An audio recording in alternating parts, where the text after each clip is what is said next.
Yo, yo, yo, ladies and gentlemen, boys and girls, children of all ages, welcome back to another episode of Talkin Top Tier. You already know if it ain't top tier, why even do it? And I have to bring one of the best there is, one of the dopest MCs I've not only encountered, I've worked with. We've done an interview before, and it was, we got a third of him, and I was still just getting to know him. Now that I know him, y'all in for one today. Ladies and gentlemen, I don't know if I got the button, but we gonna make some noise for Madi Bloc Bay. Okay, shit. I guess that worked. They know when to act right. Well, damn. It's because I'm here, man. Hey, what it do? What it is? What it do? This is the first time we had a one-on-one interview.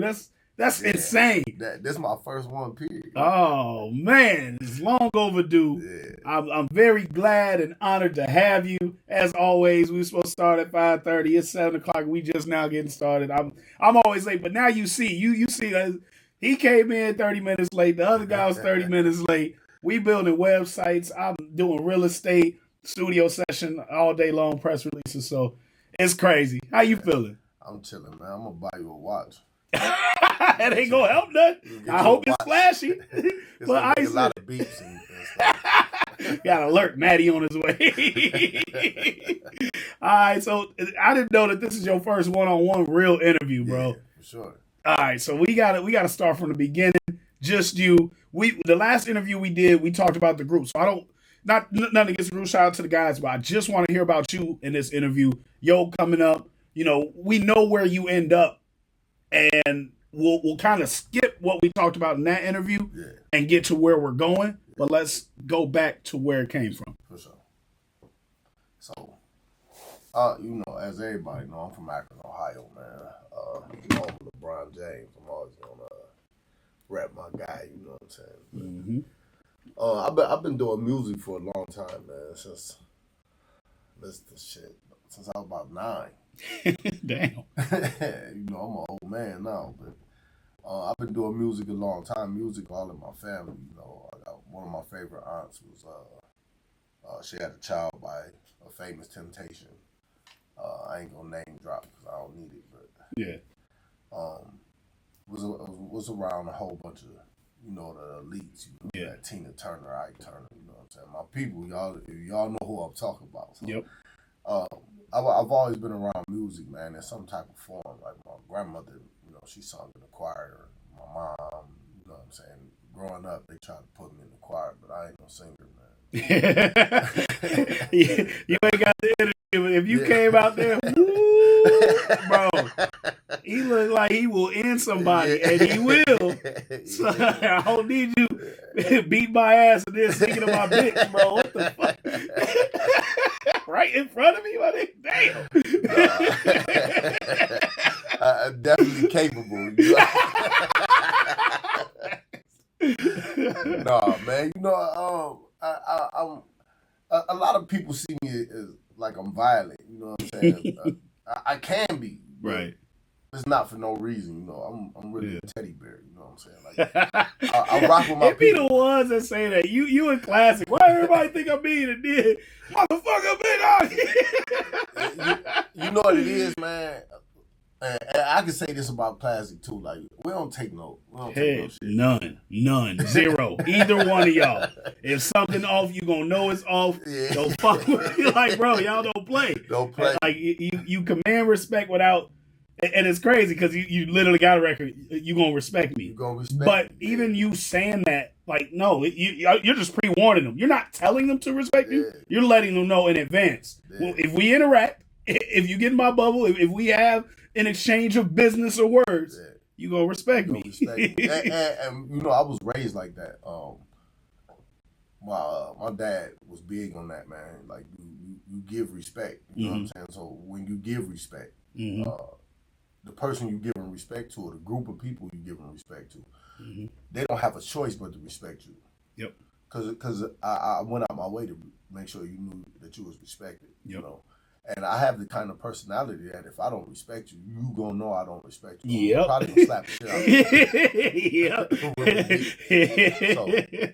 So, but I try to keep it respectful with everybody, and that was my upbringing. But I also came from a household where my parents they didn't take no shit. You know what I'm saying? Mm-hmm. And I was raised not to take no shit. You know, yep. I saw the results. Yeah. You know, I come home with some fucked up grades. I got my ass whooped. Like I look at kids now, them long drawn out conversations and shit parents be having. Like, what none of that shit. Like, just to humor us, I would love Maddie. Hold on, I gotta look at the camera. I would love Madi Bloc Bay's opinion of gentle parenting. What's that? Have you seen it online? No, it's when the kid bad as hell punch their mama in the face and now Robert, let's talk about it. It be the worst kids I be seeing. They try what boy from the Wire say shit. No, man. That conversation, that timeout, we just don't come from that era, bro. I'm not quick to whoop ass like my mama, Judy. Shout out to Miss Judy. She was quick to whoop that ass. You know what I'm saying? My mom didn't play. You made a smart look. You didn't even get to make the comment. Bruh, Eddie Helen was talking back. I took a breath. Yeah, I took a breath. Like, you know what I'm saying? And don't like, you know, we boys, we males. So, you know, after a while, like, ain't no tears falling. Like, you know. So, oh, yeah. Now I done hit her. You know what I'm saying? I hiccup my dad. You know what I'm saying? You hit your mama. What? I just didn't cry. You know what I'm saying? So I don't know what gentle parenting is. You know what I'm saying? You do what you was told to do, and if you didn't do it, you know there was consequences. Now I'm not quick to whoop ass. You know what I'm saying?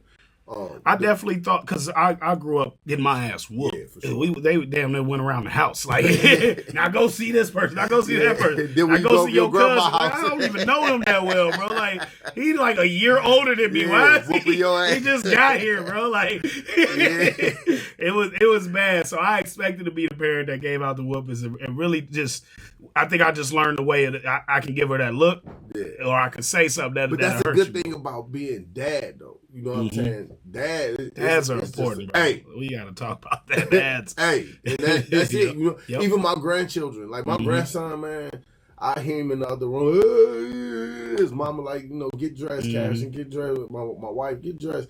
And no, I go to, hey. Right. Now he put his little finger in his mouth, but he put his clothes on. He get ready to do what he was told to do. Yeah. So that's a good thing about dad, man. Yeah. But the problem with being dad is you get used like as the belt.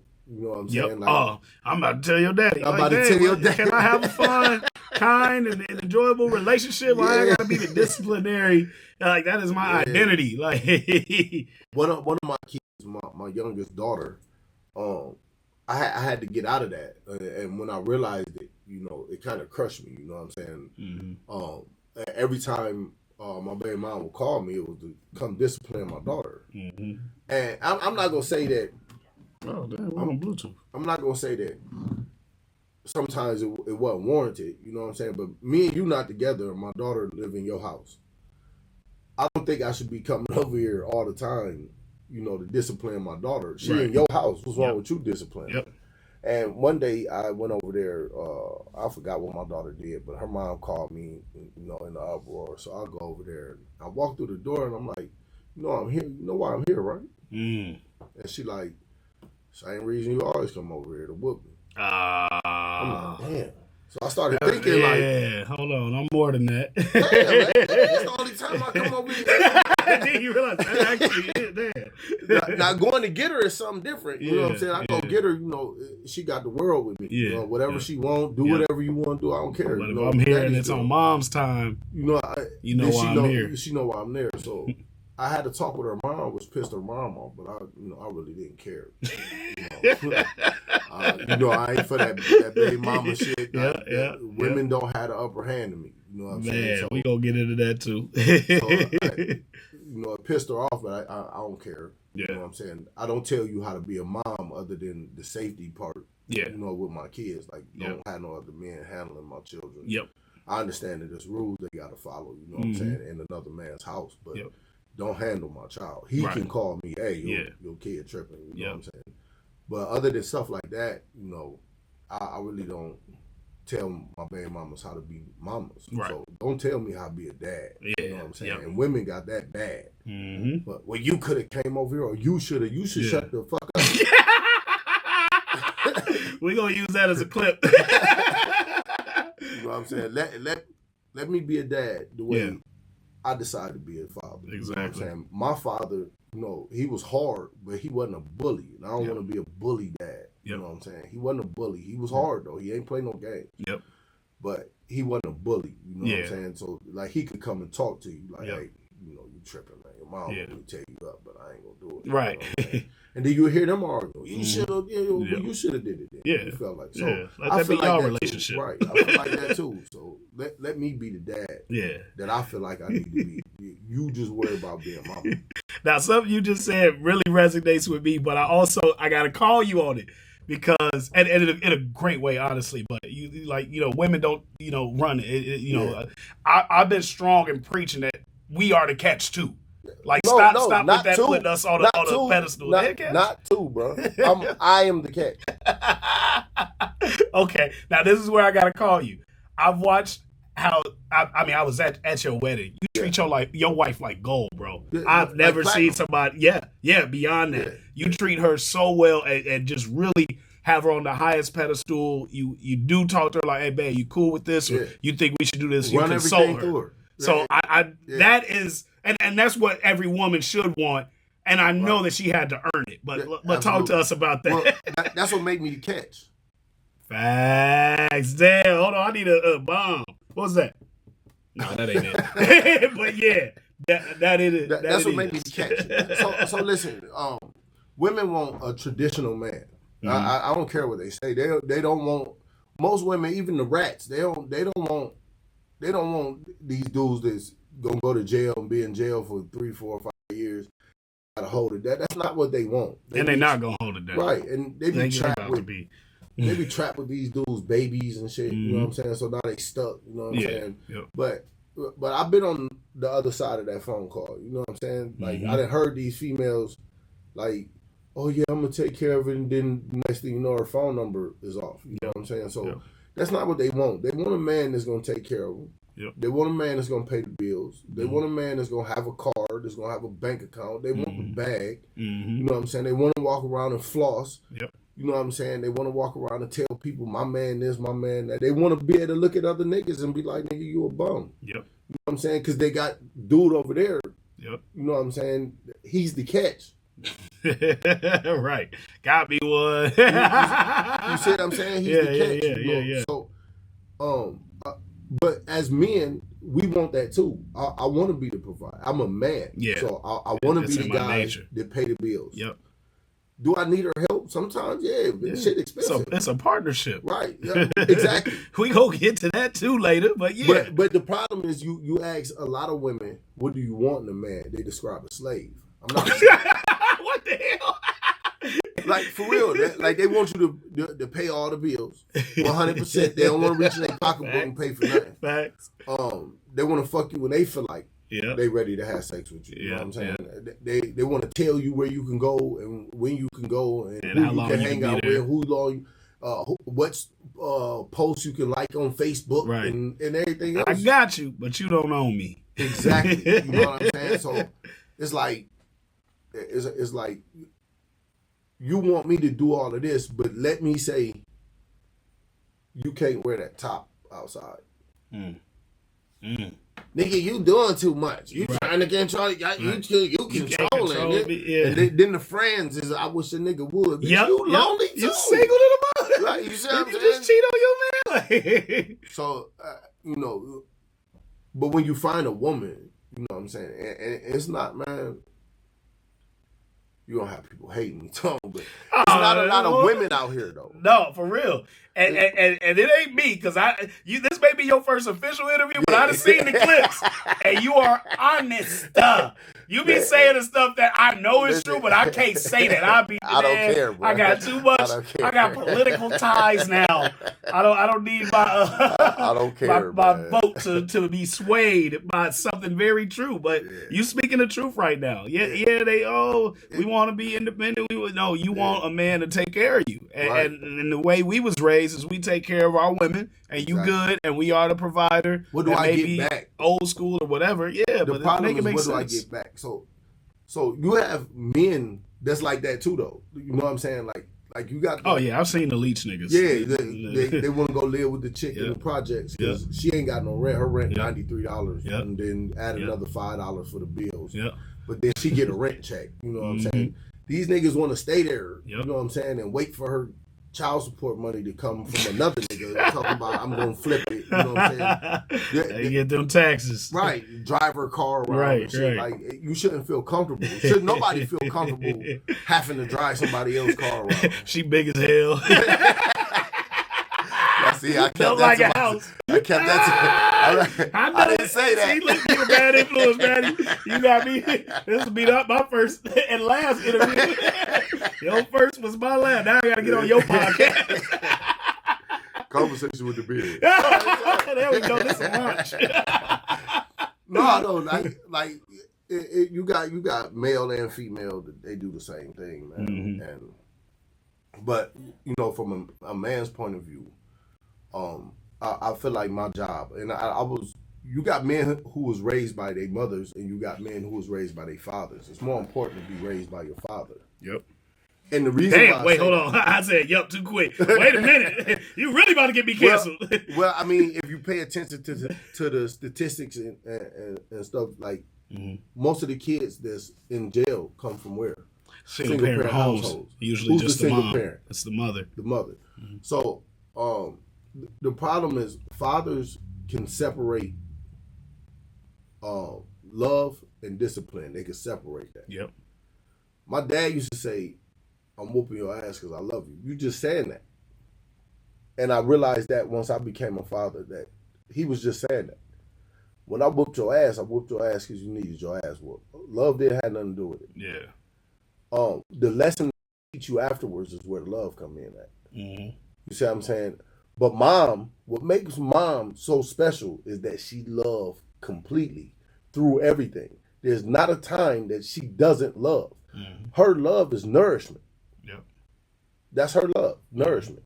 So even if she beating your ass, later on she gonna come in. You want to go to the store with me? Yep. You know you're gonna get something from the store. Yep. You know y'all finna stop at McDonald's. You ain't getting that shit with that. Hell no. You got your ass whooped. Now go do what I told you to do. Yep. And we try this again tomorrow. Yep. You take a whole day to reset. When you loved and raised by your father, now both parents are equally important, but fathers are more important for structure. They build structure. In females, they build chastity. In males, they build discipline. You see what I'm saying? With my mother, I got away with more stuff than I would have ever got away with my father. Yep. You see what I'm saying? So if I was just raised by my mom, me and you probably wouldn't be sitting here talking. I'd probably be another statistic. Damn. That's a big if.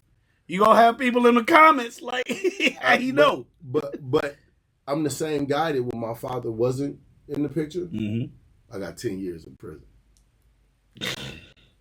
What? Okay. So somebody, so the people in the comments would have to look at me and say, well, what is your experience with a father? I want to see you point out a father that allowed his son to do whatever he wanted to do. That made the mistake of trying to turn his son into his boyfriend. That's something a lot of moms do. Especially black moms, bro. They make the man, the young man, the provider. That's the one that they always knew they could depend on. And I know you got me, baby. And how many rap songs? We do music songs. How many rap songs you done heard? They bought their mama a house. They bought their mama a house. I had to jump off the porch because my mama couldn't pay the bills. I ain't heard no raps that dad couldn't pay the bills, so I had to get out in the street. Son, he protect the strongest soldier. He ain't put him on the front line. Exactly. You know what I'm saying? So that's the difference. A father is going to build, and his son, he's going to build discipline. Mm-hmm. And he's saying father, not dad, not pop, baby father. Dad, not the dude who come by every some once bum in a ass. while. You know what I'm saying? It could be a stepfather. It could be the father. It could be an uncle. You know what I'm saying? As long as you got that man, it got to be a man. Men have a role, man, that people, especially black men, people try to minimize it. You know, the narrative is that black men abandon their kids and don't take care of their children. However, black men are the most active and most successful at parenting than any other father from any other race. Yeah, I don't know the numbers, but I know we ain't got no high suicide rate at all as black men. But especially if the father was there, I almost that shit might be less than 10. I ain't never heard a black kid that had both the mother and father and he didn't off themselves. Exactly. I'm just saying that ain't our I just look at our vibe. I look at it like you look at Facebook. Like I know you see on my Facebook, I be on there on rants. Like I stay in fights. I stay in Facebook jail. I'm Facebook bully. I'm a convict in Facebook. But it's because I tell the truth, though. You know what I'm saying?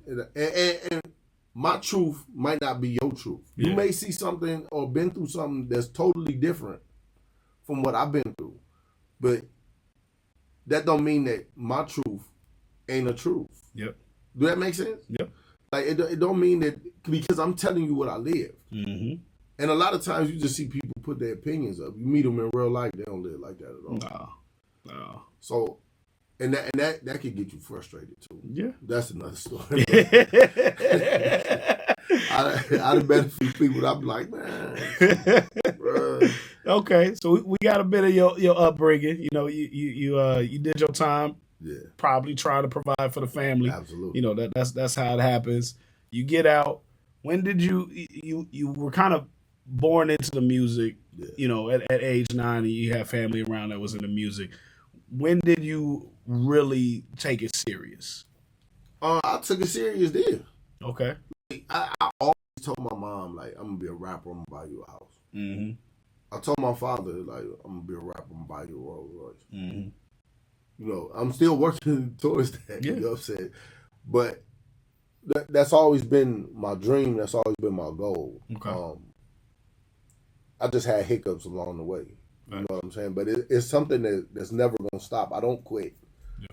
People bring up age, like, oh, man, it's too... Who put an age on music? Right. It don't matter if it's rap. Like I see posters. Well, hip hop just turned 50. How too old? This shit ain't even. Like, I see people who be like, "Oh, you 40 years old, still trying to rap. It's time for jazz." And I be like, "All right, I bet I can go into each one of them people's life, and I could find something that you doing that you probably should have aged out of." Yeah. Music doesn't have an age, though. I don't think it does, you know. No. And I don't think it has a time age that I have to be to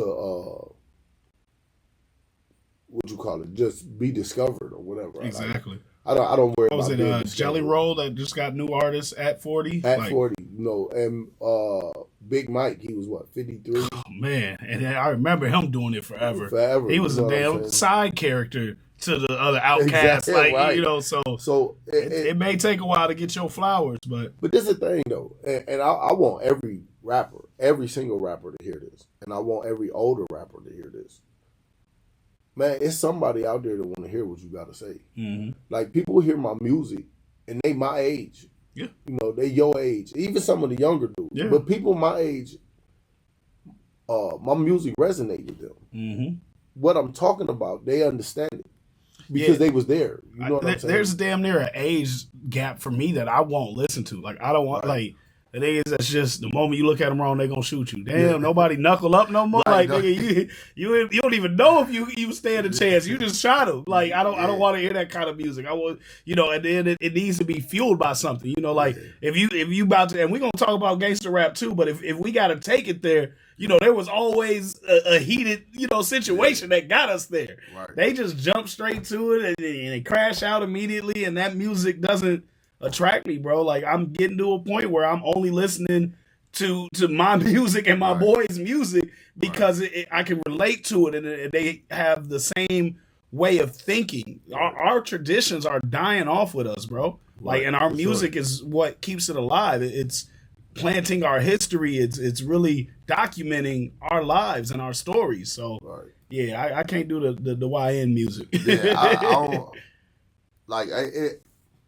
I understand, because it's their music. You know what I'm saying? Yeah, I appreciate it for them. Right. It's but not for me. It don't work for me. Like, I try not to down none of their music. I try to include them. But at the same time, like, I have to pay attention to the message that you giving. Like, I'm a fighter. I grew up boxing. Yeah. My sons, they know how to box. I taught them that. Yep. But I talked to one of my nephews and was like, "Hey man, you interested in learning how to box?" He said, "For what?" So what you mean for what? Yeah. You don't want to know how to fight? He said, "Nobody fighting out here." Right. And that's not something that's a surprise to me. I've been through that. You know what I'm saying? But damn, you don't want to know how to fight at all. Like, and these same young dudes, man, I was in the joint with, and they come in there with 6-7 bodies, and getting extorted. Getting beat up, you know what I'm saying? Getting their stuff took in there, you know what I'm saying? And it's like, damn, you killed 6 motherfuckers. Right. But you can't fight, though. Ain't no guns in there. Yeah. And you stuck there because you didn't use the damn gun. You didn't use the gun. So. And that's the other thing they don't understand. Like, bro, I pull this trigger, I'm not just ending their life. My shit done. Yeah, but it's two done. People die right there. Facts. Because, when you're in the joint, you dead. Yeah, listen, that ain't life. You dead. Your baby mama gonna fuck somebody, bro. Your girl gonna fuck somebody. Somebody gonna be riding in your car. They gonna take your money. You know what I'm saying? She gonna be talking about, yeah, I'm gonna send it when I get my taxes, and then dude got the taxes. You know what I'm saying? And then all of a sudden, you call part home. Of his flip. Even if he, and most of the time they don't successfully flip it. Right. Even if he did, if he tripled, quadrupled up, you are not in his budget, my guy. 90% of them niggas talking about, I'm gonna flip it. They flipped it to what they was gonna buy. Not to keep residual income, not to keep a revenue stream. That was at one time, and then we'll see you next year. Yeah, ain't none of that shit coming back, man. Them dudes, like you had to wait until she got her taxes to flip it. What was you doing before then? Just wait. Just wait. Waiting with her big ass. We know we're not talking about nobody specific, but y'all know who we talking about. We're talking about the tax season queen. Yeah. You know how they be like. Now she in a relationship. All of a sudden, February through April, she in a relationship. They break up on my birthday, April 15th. Tax day. Don't fuck with you no more. It's done. So stupid ass. You thirsty. Why you need the money back now? Right. She talking about, you been cheating on me this whole time. Yeah. He was never with you. You don't own a marriage? Of course. That's why you can't get mad at women for gold digging. You can't get mad at niggas for doing, what they do. Because we all doing some bullshit. That's why I got married. Like, shit. I'm like, damn, she don't want nothing? Right. Shit. Go ahead and take this ring. Right. I think this is going to work. Yeah. All right, before we catch up to the present, we address your upbringing. One thing I always want to do every episode is like leave people with something all throughout the episode. You already doing that, but is there anything about your upbringing, I mean, all the way up to the point where, you end up doing time, is there anything that you would either do different or just preach to maybe even one of your kids or somebody that you mentor that's going down the same lifestyle or same path that you going down? What would you tell them? I would teach my kids. I actually teach my kids. Like, y'all ain't got no friends. I was waiting for something poetic, motivational. Hell no. Tell them how it is, man. Y'all ain't got no friends. My little brother, I used to tell him all the time, like, bro, them dudes ain't your friends. you have to. Life is give and take. Any relationship, you have to give something, and you're going to take something. Every relationship, every single relationship. Yeah.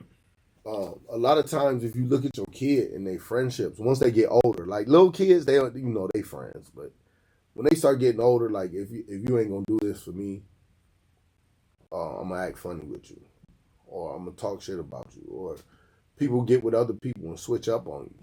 They turn into somebody else. Like I don't trust friends. Either we gonna be family. It take a lot. You got to go through some shit with me to be considered family, because family ain't just blood. I got guys that I've been through the mud, the sand, broken glass, and everything else with, and they never left my side. I never left their side. Yep. Took care of my kids while I was doing time. Took care of their kids while they was doing time. It's not a question. You know what I'm saying? I get a phone call from one of them out of nowhere. They're not asking for nothing. It's, how you doing? You good? Yeah. You know what I mean? So I teach my kids, like, if you don't see what you given coming back, that's not your friend. And the problem is, we was raised to be kind, to be nice to everybody, to be kind. The golden rule is do unto others as you will have them do unto you. That's the dumbest shit in the world. Okay. Elaborate. It don't come back. Right. My mama taught me to be kind. My mom was in the church. So she taught me to be kind to others. Be a service to others. But ain't nobody else mama teaching them that. Yeah, I swear. That shit not coming is back. My mom the only one that taught? Right. Like, my mom trying to make me be a sucker. Like, because that's what you end up being. You know what I'm saying? This is why dads matter. Excuse me, fathers. when you, I'm not going to keep giving to you, like, pouring into your cup, and then I look at my cup, and my cup empty. Yeah. You know what I mean? I'm going to be to you who you are to me, right then and there. If I walk in the room and I say, "Hey, Tom, how you doing?" and you, "What's up?" Oh, okay, that's the type of time we on this. I'm not gonna keep trying to make conversation with you, right, and try to get to know you. You just made it clear. You know what I'm saying? You wasn't. Your arms wasn't open. Like, hey, what's going on? I don't want you to do jumping Jackson. Yeah, nah. Be no fanned out person, but the energy real. I give you, give me the same energy. Yeah, and I shouldn't have to tell you to do that. Just be fucking human, bro. Be respectful. But I think the problem is people get caught up in the image. I'm this image. Like, some people live their video. Go to Riley Mobs and shoot a video, and then you watch the video. Now you think you do that Riley Mobs created in the video. In his video, the character he created for you. Right. And shout out young creators, they do amazing work. Absolutely. I've done a few videos with him. I've been all type of robbers. Right, you know what I'm saying? I think, I was a cop. Trust me, I'm not that. Right. So I think people get caught up in the image, get caught up in the...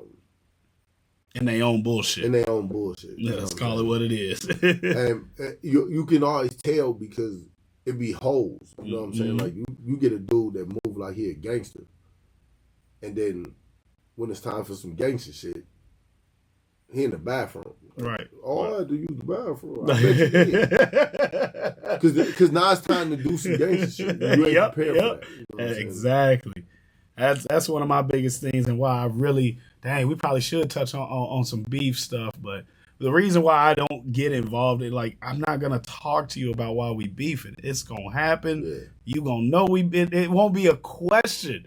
And I'm so far removed from that. Like, I'm literally, I do actually live in the world of service and giving to others, right. But it's almost, it's just the relationship I got with God. And I don't do what I do for others to receive, but right. I've always received. And on the biggest, grandest levels that I've never heard of. And like, even my biggest dreams that were impossible, right. I've either done or already exceeded. Right. So when I give back, that's between me and my relationship with God. Absolutely. So I don't take a lot of relationships personal, because whatever service I'm doing for you, he fucked me over. Man, me and God are good. No, I know you do. I'm not untouchable or invincible, right. But there's nothing on this plane, this dimension, this life that you could really hurt me with that hasn't already. Like, I'd have been hurt in the worst ways, physically, baby mama stuff. So like other stuff isn't real life to me. The music I take obviously so serious. Like, that's me 24/7. But you can't hurt me through some music stuff. Yeah, bro. I mean, yeah, for sure. But at the same time, you're not gonna allow nobody to take advantage of you. No, I'm not about to sit here and just let you kick me. You know what I'm saying? Eventually, I'm gonna respond. You know what I'm saying? And that's what I mean by that. Like, I can't be the person that keep giving, and it's not so much material stuff, because as my friend, I don't need your money. Right. If I ask for something, I am giving it back. You know what I'm saying? Even dudes that I be like, hey, you know, I'm trying to collab on this record. Yep. And the next thing is, what you charging? Mm-hmm. Most people be like, oh, just pay for my studio time. I'm like, well, shit, you go to the studio with me, we knock two birds out with one stone. Yeah. You know what I'm saying? But even still, you know, you leave with something. Like, I smoke. Everybody know me know I smoke. So, well, you don't want no cash, you smoke. Right. You drink, you know what I'm saying? I provide the bottle. I provide the gas. It's always an exchange. Exactly. You know, that's the thing, too. Like, I refuse to really be in debt to somebody. Like, whether it's monetary or even, like, favors, or, like, I'm a person, I literally live to one up. You know, oh, damn, that's what's up. You did that for me? Watch this. Bam. Watch this. For sure. But you build strong relationships like that. Yeah. You know what I'm saying? Like, me and you, we started off management. And just business. It went from management to let me guide you doing this. Like, damn, like, we business partners. Like, hey, you see how I'm making this money? I want you to make this money. Right. And that's and that's what I want. I don't want to be the friend that I got everything and you ain't got nothing. Nah. Like, we ain't gonna walk in the store, you know what I'm saying? You ain't got no money, and I'm like, oh yeah, get what you want. I'm not that person. Right. Before we get out the car, you need something out of here? Right. Every time. Yeah, can you get me? No, I hand you the couple dollars. Go in and get your own shit. Right.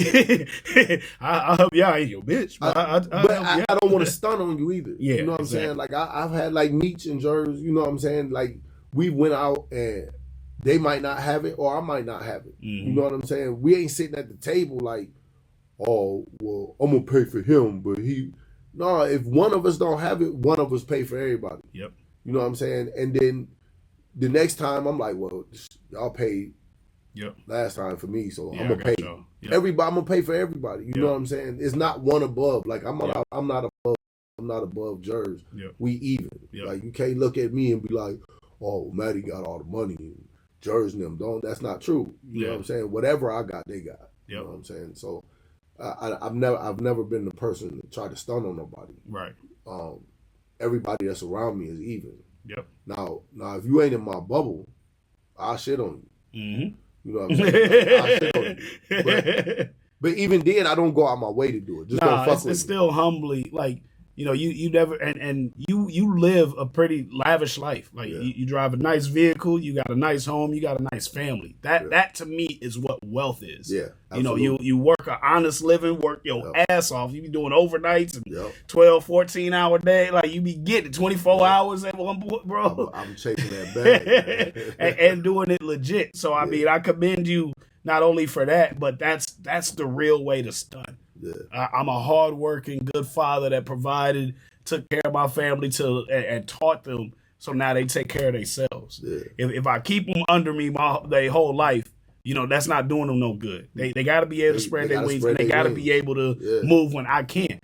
So if something happened, Lord forbid, to me, I need y'all to be able to. Y'all to be able to step up. Exactly. Yeah, sure. And if something happened to y'all, I got you. Yep. And you know I got you. Yep. I'm comfortable with that. Yep. You know what I'm saying? Yep. And I'm like that with all my people, and I don't care what it is. You know, I think, where was we going? Waterloo, me, you, Silence, and the gang. Y'all was in the Benz. And Infinity was trying to punk Silence.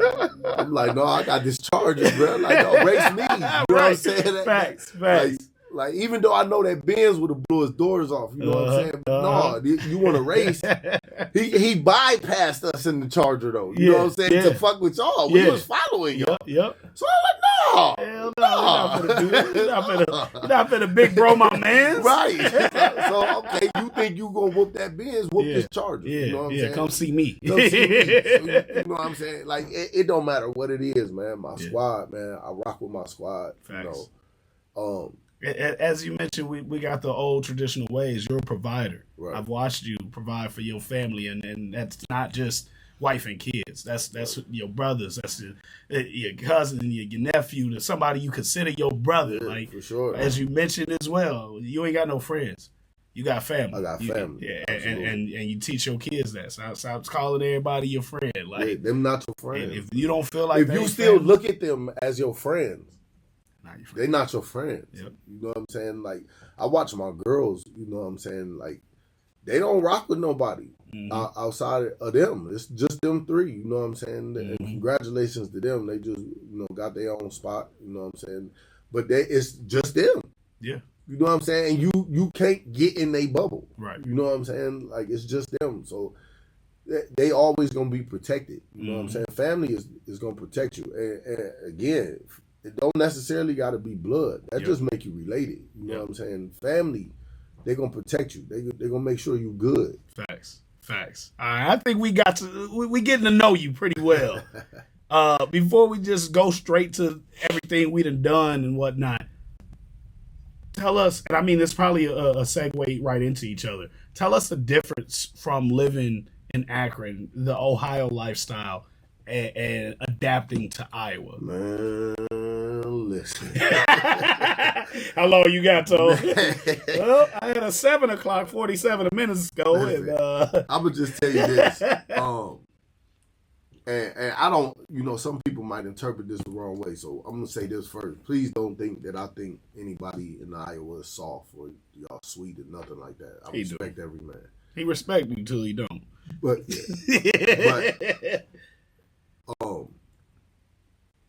like it's more laid back out here.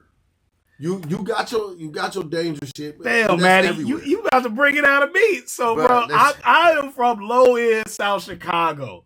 And I've went back multiple times. Yeah. There is no way 10 out of 10 I'm gonna choose to live in Iowa to raise family, and it is because they soft, bro. Like, I wouldn't say soft though. Man, I wouldn't say soft. But it's not even in an offensive way. Right. Like I said, I would raise my family here. I am raising my family here. Exactly. So it's compared to there where it ain't their hard. It's they ignorant. They don't give any. Right. Well, people out here still care. Yeah, you know what I'm saying? They don't care about their neighbor, bro. Iowa nice. I value Iowa nice. Yes, Iowa nice is it's real. While people from Akron, Ohio, just watching this. When you can walk outside of your neighbor Mojo lawn, boy, ask a billion people in Chicago, has your neighbor ever mowed? Hey, let me stop you right there. Fuck that neighbor right now. You get your ass whooped for mowing my lawn. Who fuck told you mow my lawn, bro? Like, bro, Iowa is sweet in all the whatever way. And that's the other thing. I don't even care if you're going to be offended by this because y'all sweet, bro. Like, you talk about beef, we going to talk about we beefing, bro. Like, nigga, handle that. Right. Why is he still in Chicago if you beefing somebody not breathing? Right. I'm at the bar down the street. We got 2 Walmarts, bro. I'm going to see you. There's nothing to talk about. And that's the thing. That's the thing. I've had to come to you a few times, like, bro, what's up with dude? It ain't you that. know what I'm saying? And I always have to it ain't because I know when it's that. Right. Like, okay, in my rhymes I'll be like, please don't say my name. Yep. Because if you say my name, I'm gonna show up at your door. Yep. And I really mean that shit. Like, I'm coming to your shit, bro. Like, you don't know me. Yeah. So you don't have a reason to beef with me. I ain't fuck your bitch. I ain't beat you up in school. I didn't rob you. None of that shit. I ain't say you no bad dope, nothing. You have no reason to say my name. Yep. You don't like my music, that's fine. I'm cool with the verses thing and all that shit. But, bro, I ain't got time for that back and forth. Don't call me no bitches. And don't talk about my mama or my kids. Because I'm from the era where I'm coming to see you for that shit. But I'm not finna talk about that shit on record. From the era and the area where it's handled. Exactly. It's Iowa, not that. And like, I may have called it salt, but I really, truly appreciate it. Like, again, I'm trusting Iowa with my family, bro. Like, with my kids and where I'm raising them. I don't want them coming, bro. Where I'm from in Chicago, like, every quarter, you are liable to get robbed, murdered. You know my Uncle Lewis, one of the sweetest dudes in the world. He been shot right outside of home, carrying groceries. And that's normal. Like, they just, it's Chicago. I got a partner I work with, man. My dude Face, shout out my guy Face, man. He from the Chi, man, and bro mentality is crazy. You know what I'm saying? Like, I always say, it don't matter where you from. Like, I can go, I'm going anywhere. I know how to defend myself. You know what I'm saying? In any way, I can fight. I'll shoot your ass. You get stabbed. We can do that. I'm with all that shit. But like, when you meet somebody that's from an area that's active, you know what I'm saying? Like, let's call it that. They are very active in Chicago, Ohio. Like, they very active, and here is very relaxed. Like, and I'm not saying nothing happens. There have been shooting, but it's all reported. We all know about it. We damn near know who did it before. Man, y'all got that. Damn, what's that app my wife be looking at? Mobile Patrol? No, not that one. Okay. Cedar Rapids, somebody. Cedar Rapids. What the hell? Cedar Rapids ears. Oh Lord, eyes and ears. Yeah. That's what I ain't even heard of it, but that sounds like some Cedar Rapids ass shit. I tell my wife, like, yo, they say there was a shooting on such and such a street. She pick up her phone and she give me all the information. It's right there. I said, what's that? The snitch thing? Yeah. You can't have that in Chicago. They will find whoever. Boy, I'm scared to talk about that I even know something like that. No, you can't. Yeah, so like I said, I appreciate the softness of Iowa. Like I said, this is a great place to raise your family, to meet your neighbors. I didn't say that. I didn't say that I was soft. Listen. I can't believe you not saying it. Because I know the things you're not going to say on the podcast that you done went through. You might have did. Well, I'm going to just say this. I didn't say it because I don't want to show you. Yeah, you might be on that Cedar Rapids eyes and ears page. We good on that. But I mean, like, a couple, I think like a month ago, I put a post up. Me and my guy, Marshawn, was laughing about, and I was like, man, Iowa, y'all ain't got shit going on out here. Yeah. Y'all police doing sting operations on traffic. Like, I done been pulled over by more undercover police cars for speeding than I've ever been. Like, don't you got a dope house to kick in or something? Both brothers that live in Kentucky and Dallas have both said they've got majority of their tickets in their life coming to Iowa. Coming to Iowa, bro. That's all they have to do is speeding tickets. I'll be 100%. Me and Lim just got into it. I just snapped on him for having me drive here. And it was after a DJ night. And I'm like, bro, you don't understand. Like, I will put everything I own on. I've been pulled over more times than most of the people you know, bro. Yeah. Period. Yeah, I know more than you. I'm not even going to bet you. That's not fair. Right. But, more than people like, I get pulled over for breathing. I'll do everything right. Bro. And whoop, whoop, like, bro. Listen, the police pulled me over. I can only think it's because I got a charger, bro. Like, they kept pulling me over, and then one day, they pulled me, Jersey and Meech over. We was on the way here. They pulled us over, bro, and popped the hood. I said, "What you looking for under the hood?" We was driving 6 blocks, bro. We was going to a show from Ideal to the Doubletree. You got pulled over. Got pulled over, like. I'm like, how y'all late we left together? Got pulled over. Got pulled over. It wasn't speeding, nothing. They always got some stupid ass excuse. Like, one dude told me, like, you had scratches on the bumper around the license plate. I said, what law is that? Show me what law. you pulled me over for no reason. Somebody told me my registration was too low in the window and I need to lift it when I just bought the car. And I moved it maybe half an inch. He said, that'll work. Bruh, come on, Right, man. you just, and then they thirsty, man. Yeah. Like, Me and Silence get pulled over. They go right to my window. Yep. He's speeding. What the fuck you need why to are you talking to me? Why are we conversating right now, bro? Right. Like, and I can't explain that to everybody, but that's the one thing you can shit on Iowa about. But at the end of the day, like you said, I can defend myself in any city, but come to the city, you might be Uncle Lewis bringing in groceries. Right. Why? Minding my own business. Nothing, It's man. just, and you don't come out here. Not saying it's never happened, but it's not expected out here. Yeah. It's literally expected where I'm from. Yeah, hell that yeah. is very common. Like my wife like to go DoorDash. She'll go DoorDash just to have. Yeah, I'll be damned if I DoorDash in the city, bro. Man, hell no. Man, bro, we need you to drop this off on 63rd and O Block. Bro, I am an armed DoorDasher. You hear me? I swear. I'm outside the car with the chop. Like, go ahead, your baby. food there, it got bullet holes in right, it. take a picture. Like out here, like for a while, like she used to get upset with me, because I'm like, where you going? Yeah. She like, I'm about to go DoorDash. Yeah. I'm gonna make me a couple dollars. Yeah. All right, well, hold on, I'm coming with you. Yeah. Why? It's nighttime. You're not going out there by yourself. She's like, what's gonna happen? Mm. And I'm like, it took me a while to like kind of settle down. Yeah. I was out here almost 2 years before I ever heard my first gunshot. Out here. Man, where I'm from, 30 years and they ain't heard. That's like hearing cars go down the street. Oh yeah, the ambulance is nonstop. Yeah. And like I said, I'm not gonna say because I've met a few guys that I know for a fact to get active out here, but I bet they're not from here. And that's the other thing. Like when the activity happens out here, they're not from here. Yeah, they're not. That's just not. Yeah, I don't be knowing that part because I don't be knowing nobody. Like I don't really know nobody. Like everybody I know is actually in the music community out here. That's crazy. I don't know. I don't go out and mingle because I'm a no new friends kind of guy. So I respect that.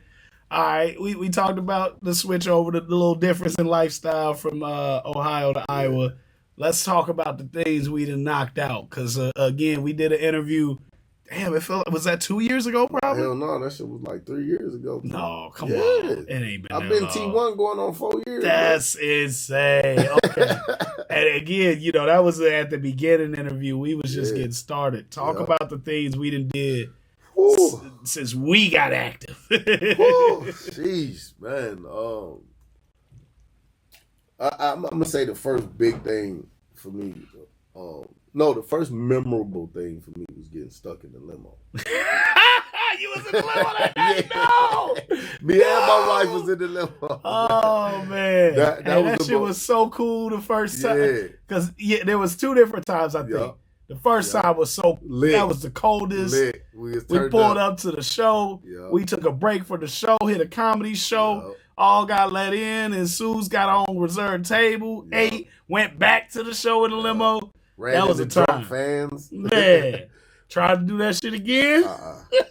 Hey, but shout out to the limo driver, though. I rock with bro, because we was burning, and Iowa, they don't play with the weed. They alcoholics out here. Shout out to my limo. I ain't gonna say his name because we was definitely burning and turning and burning. And he would not let them police back there. Nah, they left us stuck because of that. Remember? Yeah, they was like, well, we called them for help. They like, who all in here? Who all in here? He was like, bro was like, y'all not help going back get us there. Out of this. We need y'all to push or hook the chain up. Get us a tow truck. Yep, they like, we gotta look in here first. No, you don't. Bro still real business, for though. that. Yeah, bro still on business. And that's why, at the end, and even some of my guys was like, "Hey, hop in with us." I'm like, "Nah, bro, I'm riding with him, bro. He rode for us. I gotta make sure he see this through like I see this through, bro. Even if he left me, because he did get picked up. Right. Even if he was like, "Hey, we ain't got no room in here. Cool. I know you good, and I know you went." All the extra miles for us today, so bro definitely stood on business for us. He did. All right, talk about the good shit. But let me see. I think the biggest thing for me was the music awards, but before that, the River Kings, man. That shit was so dope. That was being on that football field and being able to call my parents and say I wrote a song. for a professional football team and performed it on a professional field. You know what I'm saying? That was lit. That's bro. crazy. Who in life, like, that's calling your shot, bro? And I'm like, trust me, like, when you signed, you gave me hella rules. Yeah. Like, bro, I'm not about to be some. I'm not about to do nothing commercial. I'm a gangster. Yeah. I feel you, and I respect that. But I'm going to have What you do about that something song? commercial, and I'm going to have you, this is the intention. I want you to be yourself. But we got to talk from perspective, and this is business, and I guarantee you this is going to get us here. I don't make a lot of promises. Like, I don't ever promise somebody they're going to get rich. Yeah. I don't promise nobody, you're going to be famous. But I promise you that way. We going to do something that's going to... like, bro, we going to do something big. And that's before I met the River Kings, before I even... But, bro, manifestation is so real to me, bro, and I just knew, and we did that record, bro, and I remember writing it with you, bro, like, that remember felt at good, first, bro. I was like, I didn't like it. You was like, Maddie, I want you to do this. Trust me, type. I'm like, bro, man. That ain't me. You I'm can't like, have me doing that some soft shit. I'm like, nobody the football guy. You like, no, you gotta do be it. you. It's gotta be you. Like, all right, whatever, man. That is, bro. I started writing, and then it just started clicking. Boom, boom, boom. And you was like, you done? I was like, yeah. Most people don't finish their verses before me, so that impressed me right there. But you did that, bro, and that's still one of my favorite songs to like kick off the show because it's so powerful. It sets the tone. Like that's another version. It's a battle cry, man. Yeah, exactly. Like it's a battle cry. And all your music say respect me without saying you have, like, it's not forced. Yeah. Even the song, like I said, you gonna respect me. It's not about forcing you to respect me. I'm just telling you. Give you a heads up, my boy. Yeah, just like the second verse. Don't turn your back on me, homie. I swear to God, I'm the real deal. I came from the real trenches. I've been in them real fields. Let's go. And that was big. The mic check. Shout out to Lyric Cal. Hey, shout out Lyric Cal. That was my first mic check ever. Yeah. You know what I'm saying? So, and then the feedback, you know what I'm saying? And Lyric Cal was patient because, I really didn't have the whole song memorized. You was on my ass. I was like, bro, I don't know this. You dropped it Monday. I said we got a mic check scheduled for Wednesday. He's already on his way. What the? Told it is Wednesday. Yeah, he outside. Lyric Cal was very patient, man, and he walked me through it. You know what I'm saying? The whole process. I got to see a lot of stuff from behind the scenes, and ended up getting some music produced by Lyric Cal. Yep. Got to record with him. You know what I'm saying? The next step is to make a record with him. I definitely got to do that. Gotta happen. Being able to work with Ace. You know what I'm saying? Shout out to the Glass House. Hey, Prince Ace Dubuque. I got to work with him, insight with him. We talk business. You know what I'm saying? He gave me expensive game for free. You know what I'm saying? So that was big. Working with Silence, Classic. I learned a lot from Classic. Yeah. That was one of your goals. We started, I got to get a record with Classic. I got to get a record with Classic. Not only, so you got 2 records with Classic now, technically, the Heist and Winners. The Winners, yeah. But, you also on a not platinum, but gold streaming album. Yeah, I got to get my plaque, too. I need my plaque. Yeah. Same. I was broke. They was getting the blood like that. Nah, that's, man, we put in some work, bro. Yeah, but, the height for me right now was, the Iowa Music Awards. We had a conversation once, and me and you, and we was laughing because there was some people that was upset that, they wasn't nominated or whatever for the music awards. But it was like, you put your own music in. Like Tone didn't put us right. Put Madi Bloc music in. We put our own music in, and the fans voted. So it's that simple. And you didn't win the first year. And we did. Hey, and that's the other thing. Like, it makes all the sense in the world. I'm managing y'all. Y'all pay me. You put money in my pocket. Right. Them niggas should win. Right. That's the right thing to do mentally for my pockets and business, and to keep y'all as a client. First year, y'all ain't win. I have no influence on that, bro. I relinquished my influence. You didn't hear us like, y'all ain't bitch. Y'all ain't complain. You went harder. I told you what I was gonna do the next year. I'm winning next year. You earned the most votes. Yeah. Didn't even consider yourself a group. I'm gonna submit because you said I should submit, but you ain't gonna make me submit. You said you gonna. And me and Meech hinted that I should. Me and Meech submitted solo records as well. Mm-hmm. So, but it was the group, the group effort that dominated that and took won. us over. You know what I'm saying? And I'm definitely appreciative of that. We laugh and be like, "Bro, it's the Iowa Music Awards. What you mad about?" But at the same time, it's important to be recognized as an artist. You know what I'm saying? That's why I made it. And that was something. We could look at it and say, it's the Iowa Music Awards. But Ohio got the Ohio Entertainment Awards. Minnesota. Yeah, Minnesota. Illinois, you know what I'm saying? So Chicago. it must mean something. Yep. You know what I'm saying? If everybody doing it. You know what I'm saying? Yep. And you got to start somewhere. Yep. You know what I'm saying? Yep. So if I can win my hometown fans, then I got to win the next hometown next. You know what I'm saying? Before I was Tone the Boss, I was Lil Tone in a group called Big Bang. And the group, like I did some shit as Tone the Boss way later. Yeah. But the group, we did some shit. Right. Like, we were going viral before viral was a thing. We were working with the Lil Waynes, the fucking Drakes. We got offered to be on Drake tour. We got fucking label deals offered to us. Right. And at some point, we just grew up and was told, oh, you got to focus on your family. You got to get jobs.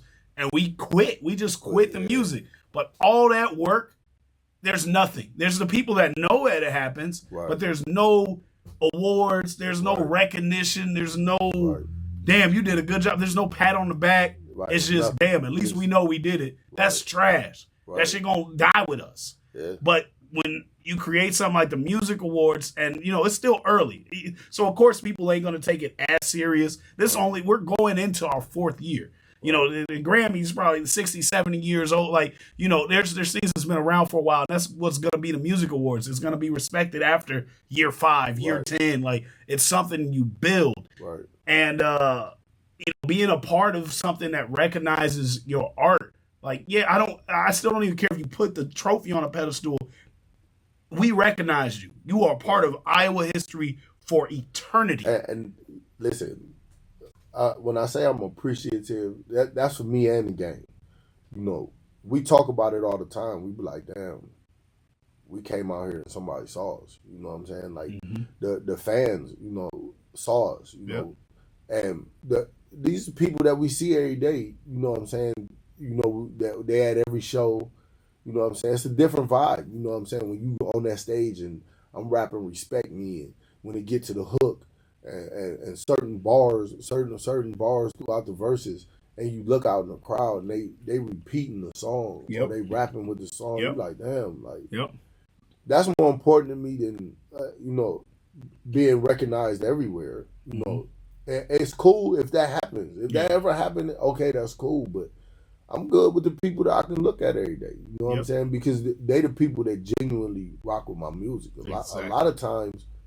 The music we listened to was forced on us. You know what I'm saying? Somebody told you it was cool times on the radio. Yeah, right. So for somebody to look at me, or even for me to look at the Iowa artists, like I got a playlist that's just all artists from Iowa.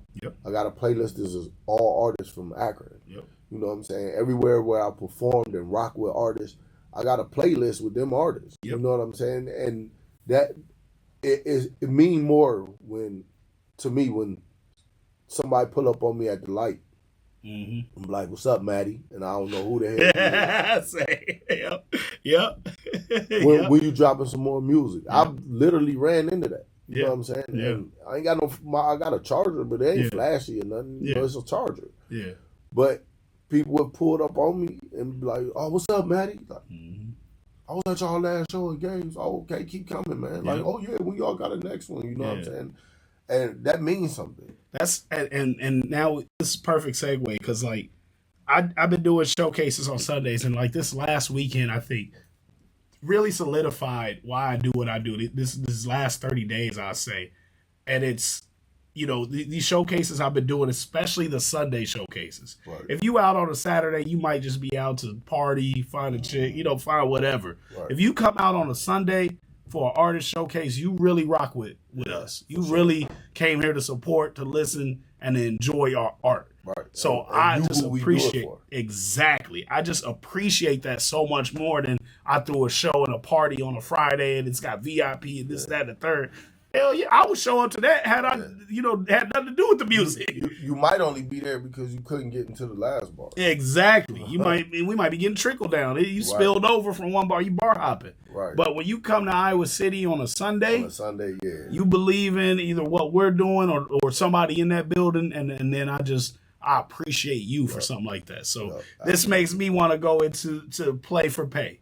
Play for pay. Let's talk about the concept, the behind the scene, the struggle, and the positives and what comes out of it. So as you know, play for pay it's a showcase, but it's not your normal showcase.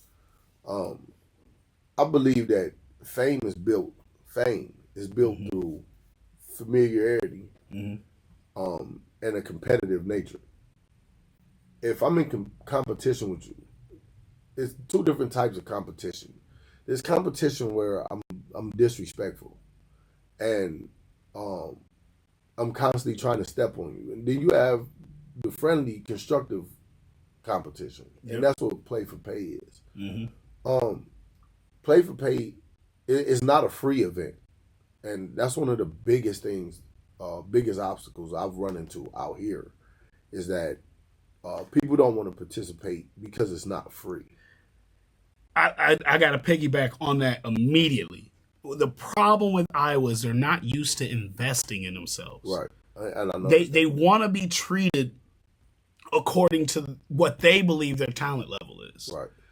And it's not that they're not talented. I'm not ever going to say, because art is art. You have the best art to somebody. Right. Maybe it's yourself. Maybe it's the people around you. You do have the best art. I'm not knocking you being the best to whoever you're the best to. Right. But this is not only are we giving so much away, but it is a business. It is. Every place, we're in Soundbox right now. I pay for my rent here. Right. They know I'm one of the dopest rappers with the most credited, most accomplished rappers that they've worked with. They don't give a fuck. No, it don't fucking matter. Even if they gave a fuck, we gotta work with you, Toad. You can have a key. I would still be kicking them something because they not only put me in a position to make more money, but these lights are on right now. Yep. It's not freezing cold in here because we got heat. The electricity works. Like what are we talking about? There's not someone knocking and say, hey, we're foreclosing on this place. Right. There are bills. This is an establishment. This is a business. I tell people a lot of times, like, this is an expensive business to be in. Music costs. Nothing in music is free. Nothing. And because of that, I have nothing free to give. Yep. Everything that I'm willing to offer is the opportunity. And I had a conversation with a guy, and I told him this is an opportunity that you wouldn't have if I'm not offering it. And he got offended. He was like, how can you tell me I'm not going to have this opportunity if you ain't giving it to me? I said, have you had it? Right. I'm trying to hand you something you haven't had. Exactly. But what people don't understand is that we have to pay for a venue. We have to pay for the sound man. We have to pay for the light man. We have to pay somebody to clean. We have to pay somebody to bartend. Mm-hmm. We have to pay somebody to watch the door. We have to pay the DJ. Yep. And to piggyback on that, it ain't even just the money. Right. We got to build the relationship. You have to establish a trust with the venue, with the staff. Yep. The staff can ruin your event. I've lost thousands because staff treated my people a certain way. Yep. Yep. And either they don't come back or now these people are rowdy and they're fighting. Yep. But I just watched you treat them like shit. Right. Like garbage. Yeah. They're already angry. So by the time somebody just stepped on their shoe, security hounded them. The bartender didn't want to serve them. Bartender overcharged and gave him a shitty drink. And this motherfucker just stepped on my shoe because he's also mad about the same things. And he don't give a fuck that he stepped on my shoe. Now you got a fight. and then you find the DJ. And then we're going to find the DJ. You're going to find the DJ. But people don't understand that, and the play for pay is unique because I want to make sure that people walk away with something. But I want to back up and go back into competition. Mm-hmm. Where I'm from, I'm going to tell you I'm the best. And then I'm going to prove it to you. Mm-hmm. Where I'm from, you're going to tell me that you're the best. Yeah. And then you're going to prove it to me. Yeah. Well, me and you don't get to decide it at that point. Mm-hmm. Somebody else got to tell who the best is. Yep. But I'm not being disrespectful. It's not a battle rap. I don't want to do the battle rap thing. Yeah. It's not a battle rap thing. You put forth your best music. If you competing, if I'm competing, Tone is gonna be there, Madi Bloc Bay gonna be there, D Meat's gonna be there, Juror's gonna be there, and everybody know us and know our music. Yep. So you're gonna get a show. Yep. Every time. But for us, it's a competition. The best of the best. Yeah. And as the best of the best, I don't do participation trophies. Mm-hmm. I tell you garbage. If I feel like you garbage, I don't. You have done that. I care less about your feelings. Yeah. You know what I'm saying? I don't. I think that's one of my biggest problems. Is I don't take nobody's feelings into consideration. And I've been told this ain't it, and it has pissed me off. Right. But that type of being pissed off motivated me. And that's what it's for. My song Victory Lap, it happened for a couple reasons. One of the biggest reasons I've never told anybody until this interview right now is I was in a group chat and I sent my guys 3 songs that I wanted to use as follow-ups to Give Me My Ring. Right. And they basically just told me these are ass. This ain't it. Right. You sound like Young Jeezy, blah, blah, blah. And we got into it. Oh, fuck y'all. Y'all ain't shit. Y'all don't support me. Y'all blah, blah, blah. Right. And then I went and wrote the hardest record I could write with one of the dopest producers I know in the best studio. And a lot of that, he made me throw away the shit that I was writing there. Right. And said, nah, feel it. I want you to say what's on your mind. What do you hear? What do you feel right now? Right. Say that right now. What's your emotions? I'm like, bro, right these ain't now. words. Perfect. Do what you feel. He recorded that. Played it back. What are you saying? I'm like, every day, wake up and get it. And then it just started, coming together. Bro. And you got to be able to take criticism. You got to understand the opportunity and the place that you in. That push, like every artist need that push. And that's what I'm trying to provide. And I give you a good example. The first Play for Pay was a little slow because a lot of people was like, "Oh, I ain't getting in it if I can't get in it for free." You know me, I was like, I canceled the motherfucker. Yeah, he did.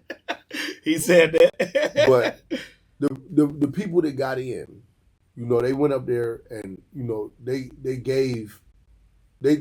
put a show on. I'm not gonna say they didn't put a show on, but they was also receptive to the feedback. Mm-hmm. And 2 of the artists was 3J. 3 of the artists, Lil 4 won. Mm-hmm.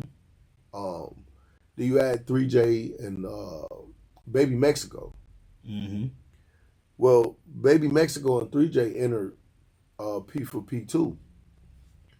And my bad. Hey, we gotta go back and forth because this is too great of a story on what you created, right. and again it goes back to I'll tell you garbage and why competition is important because they were the last 2 on the list. Yep. So if you could almost say they lost, in that Play for Pay, because they lost. 3J came back in his bag this next one. Came back in his Baby bag. Mexico. And this is also something artist. that just feeds the music community.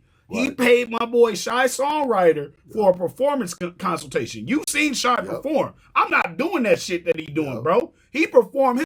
Ain't nobody fucking with him on the performance side, bro. It's crazy. I'm not doing that shit. I love what he do. I admire it. I worked with him because I seen his performance, and now we locked in, and now we work together all the time. But it was because I ain't never seen nobody with that kind of energy. It ain't his lyrics. It ain't, he's so gangster. It was, nigga, I can't do that. I would like to take notes. I'm not going to do that after the notes. Right. But he went to him. Show. He's a walking show. Baby Mexico paid the best performer I know for a consultation.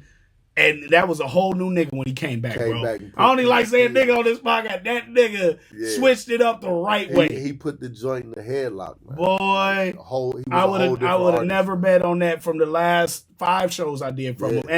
And the thing is, like, I got a record with Baby Mexico. Like, I do believe in him and what he gonna do, and I understand the process of being an artist and how long it takes to get somewhere. Yeah. His performance that night is. I want him on all my shows now. Absolutely. Versus he's all right. That's one of the young bucks we looking out for. We gonna help build him. He there. He ready. And that was the thing, man. Like that was a pride moment for me because that's what Play for Pay is for. Mm-hmm. It's not so much. Now we giving away a lot of stuff. Yeah. You know what I'm saying? Yeah. Even mentioned. All right, they might have lost that one. 3J walked away with $100. Yes. 3J walked away with $100. He ain't paid to get it. We did an exchange of services type situation where he got rid of his tickets. Yeah. I'm like, hey, that's my boy. We working on his album. I need him part of the show. Yep. I'm gonna pay for him to get in, and he got paid on top of that. Yep. Zero investment, but the investment to me was me and him worked on a whole project together. Yep. And he came back and bodied the show. Yep. Like, he said, I ain't understand the competition level. I ain't know who my judges are. Tone just said you need it. I'm gonna put you on the show. Trust me. And I do that to all of y'all. Right. I'm gonna throw y'all in the ocean, and there's nothing but sharks. Yep. And you gonna get bit the fuck up and come out and understand the assignment. Yep. I'd rather teach you that way because that's how I learn. You can tell me so much right information, but until you put me in a life or death situation, I may not retain that information and adapt accordingly until it was everything on the line. Right. We did that with 3J and Baby Mexico, and they came with it. They did. But I think the another good thing is, like, we get to meet new artists. Like, I never met Lil Folk before. Mm-hmm. And what's the young lady name? Chi-Chi. Yep.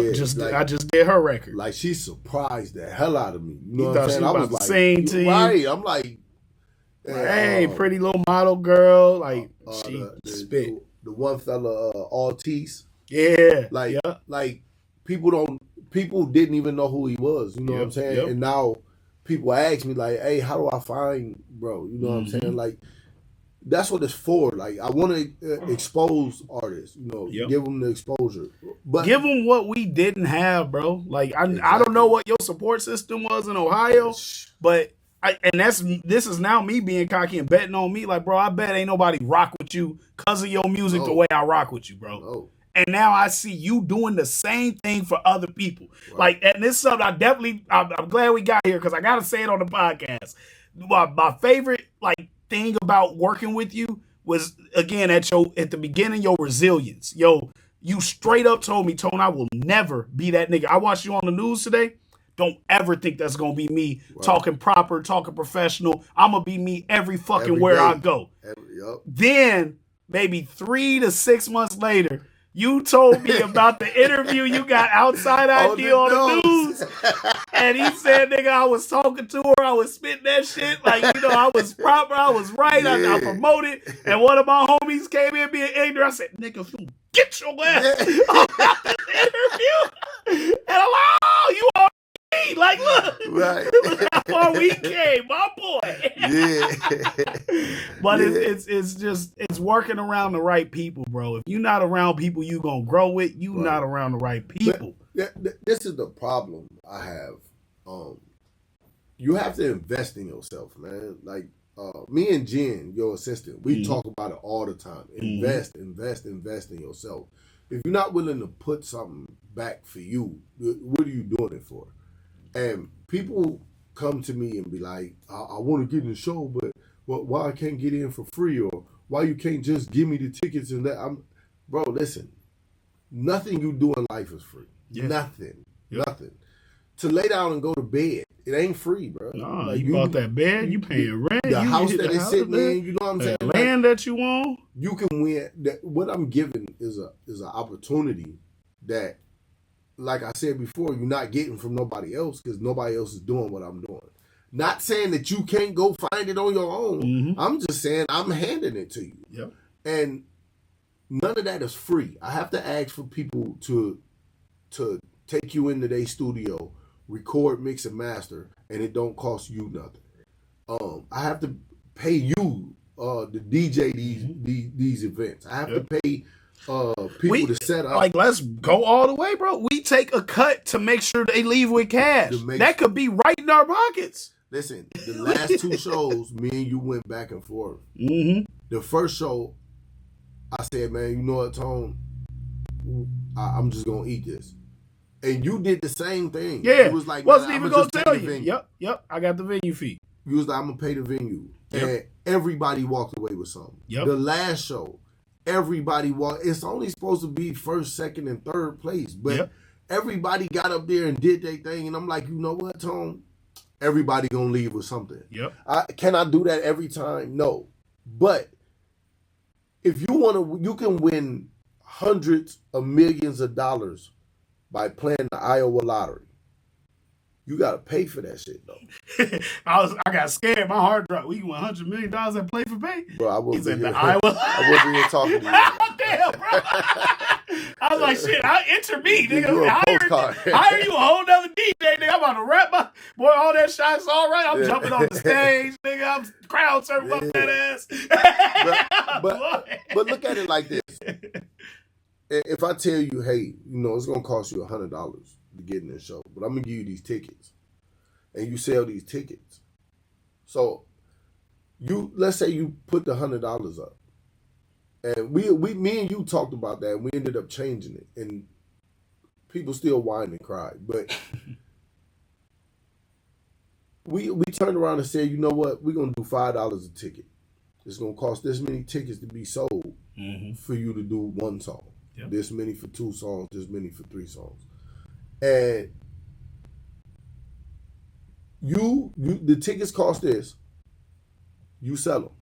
Now the hustler in me is, if you tell me these tickets is $5 a ticket, I know for a fact, out here in Iowa, and I'm not even from here, I have 5 motherfuckers that's gonna give me $10. Yep. To come see me perform, because that is my support system. Ooh, my mama bought a damn ticket and no shit. And can't don't even show go. up, right? Just right. So if you ain't got your mama involved in your music, if you don't have 5 people willing to come support you, what are you doing? But and it ain't got to be your mom. If Tevin hit me like, "Hey, bro, I gotta sell 10 tickets to be a part of the show," with it. I got you, bro. I bought 3. Like, what do you mean? Like, have somebody, and that's the beauty in networking. That's the beauty in what we doing. But also, I feel like what we're doing is pushing them to take the next step. Take the next step. Like, who don't want to put some money in their own pocket? Yep. You know what I'm saying? So if it's $25 for you to perform, and you sell the tickets for $25, and you got 5 people that's coming, guess what?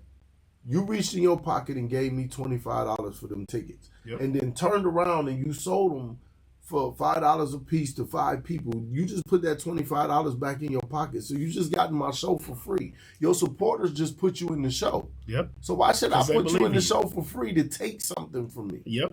And that's what they used to take, and but they're also not used to receiving anything from it. You perform for the same people in your crew, and you get nothing out of it. It's just another showcase, another event. And they've taken away the value of it out here. Yeah. This is what I told you one day, and you started laughing, but I think you see what I mean now. Mm-hmm. And I said, I'm not going to be the type of artist that pay to get into a show to karaoke my own music. Yep. I told a guy, I said, listen, you pay to get in shows, and all y'all doing is karaoke with your own lyrics. Yeah. I'm like, you don't leave with nothing but a bunch of high fives and good jobs. Yep. When you leave P for P, the feedback alone is worth something, bro. Absolutely. Because I done been on many stages where you performed and you thought you did great and nobody say shit, and it's on to the next nigga right behind you. Exactly. What does that do for you? I done opened up for the the Lil Waynes, the biggest shows, the biggest concerts, and got off stage, and like a couple people remember me from it, but that didn't change my life. Right. You know, we didn't put money behind being able to open up for somebody. Right. But without feedback, we think we did good. We're going to keep doing the same thing. When we gave that feedback, we saw the growth in the artists. They pushed themselves to somewhere they didn't even know they could go. Right. Man, listen. And you get prizes. Listen. We're putting money in your pocket. Studio time, alone, studio time, recording, mixing, mastering. Let's break this shit down. We about to do it, y'all. So Man, it's come to Soundbox. It is rightfully, and this is a low number because I go to Atlanta, I go to Arizona, I pay the $150 to $300 an hour. Yep. You will pay $75 an hour here just to record your song. Just to record. Now you got to you need to come back and buy more hours to mix your song, to master your song. Yep. You probably want a show mix. If you're doing what I do, we need sync placement. Yep. I need my clean, my dirty, I need my show mix, I need my acapella, I need my mastered instrumental, not what you downloaded off of YouTube. I need my mastered instrumental, and if I got the right producer and I had the stems, there's a whole new version of the beat that was made. I can't give them the original YouTube beat instrumental to a movie, to the WWE, to the NFL or NBA. I have to give them the version to the song with the same amount of timing and the same time code and stamps. But like, and we do that here at Soundbox. Shout out to Soundbox, J. Lim and Rich. We do that here. Him and Richie Rich. And at Play for Pay, we offer a fully recorded song that's mixed, mastered, recorded. So your audio is recorded. You're mixed, you're mastered. This on average, if you're lucky, takes 4 to 8 hours. Yep. We're giving you that for free. And remember, at $75 an hour, you can do the math on that. And we asking you to sell 5 tickets and you're like, I shouldn't have to pay to get in. All right. Well, I pay them for that one prize. That's one prize. The cash prize. The minimum the pot ever gonna be is $100. I promise you that. That's the minimum the pot gonna be. Maddie told me I want to give out $1,000. I laughed. I said, hold on, bro. You pay me, but I don't want to watch you pay somebody that just showed up $1,000. And I know you got a family and all that.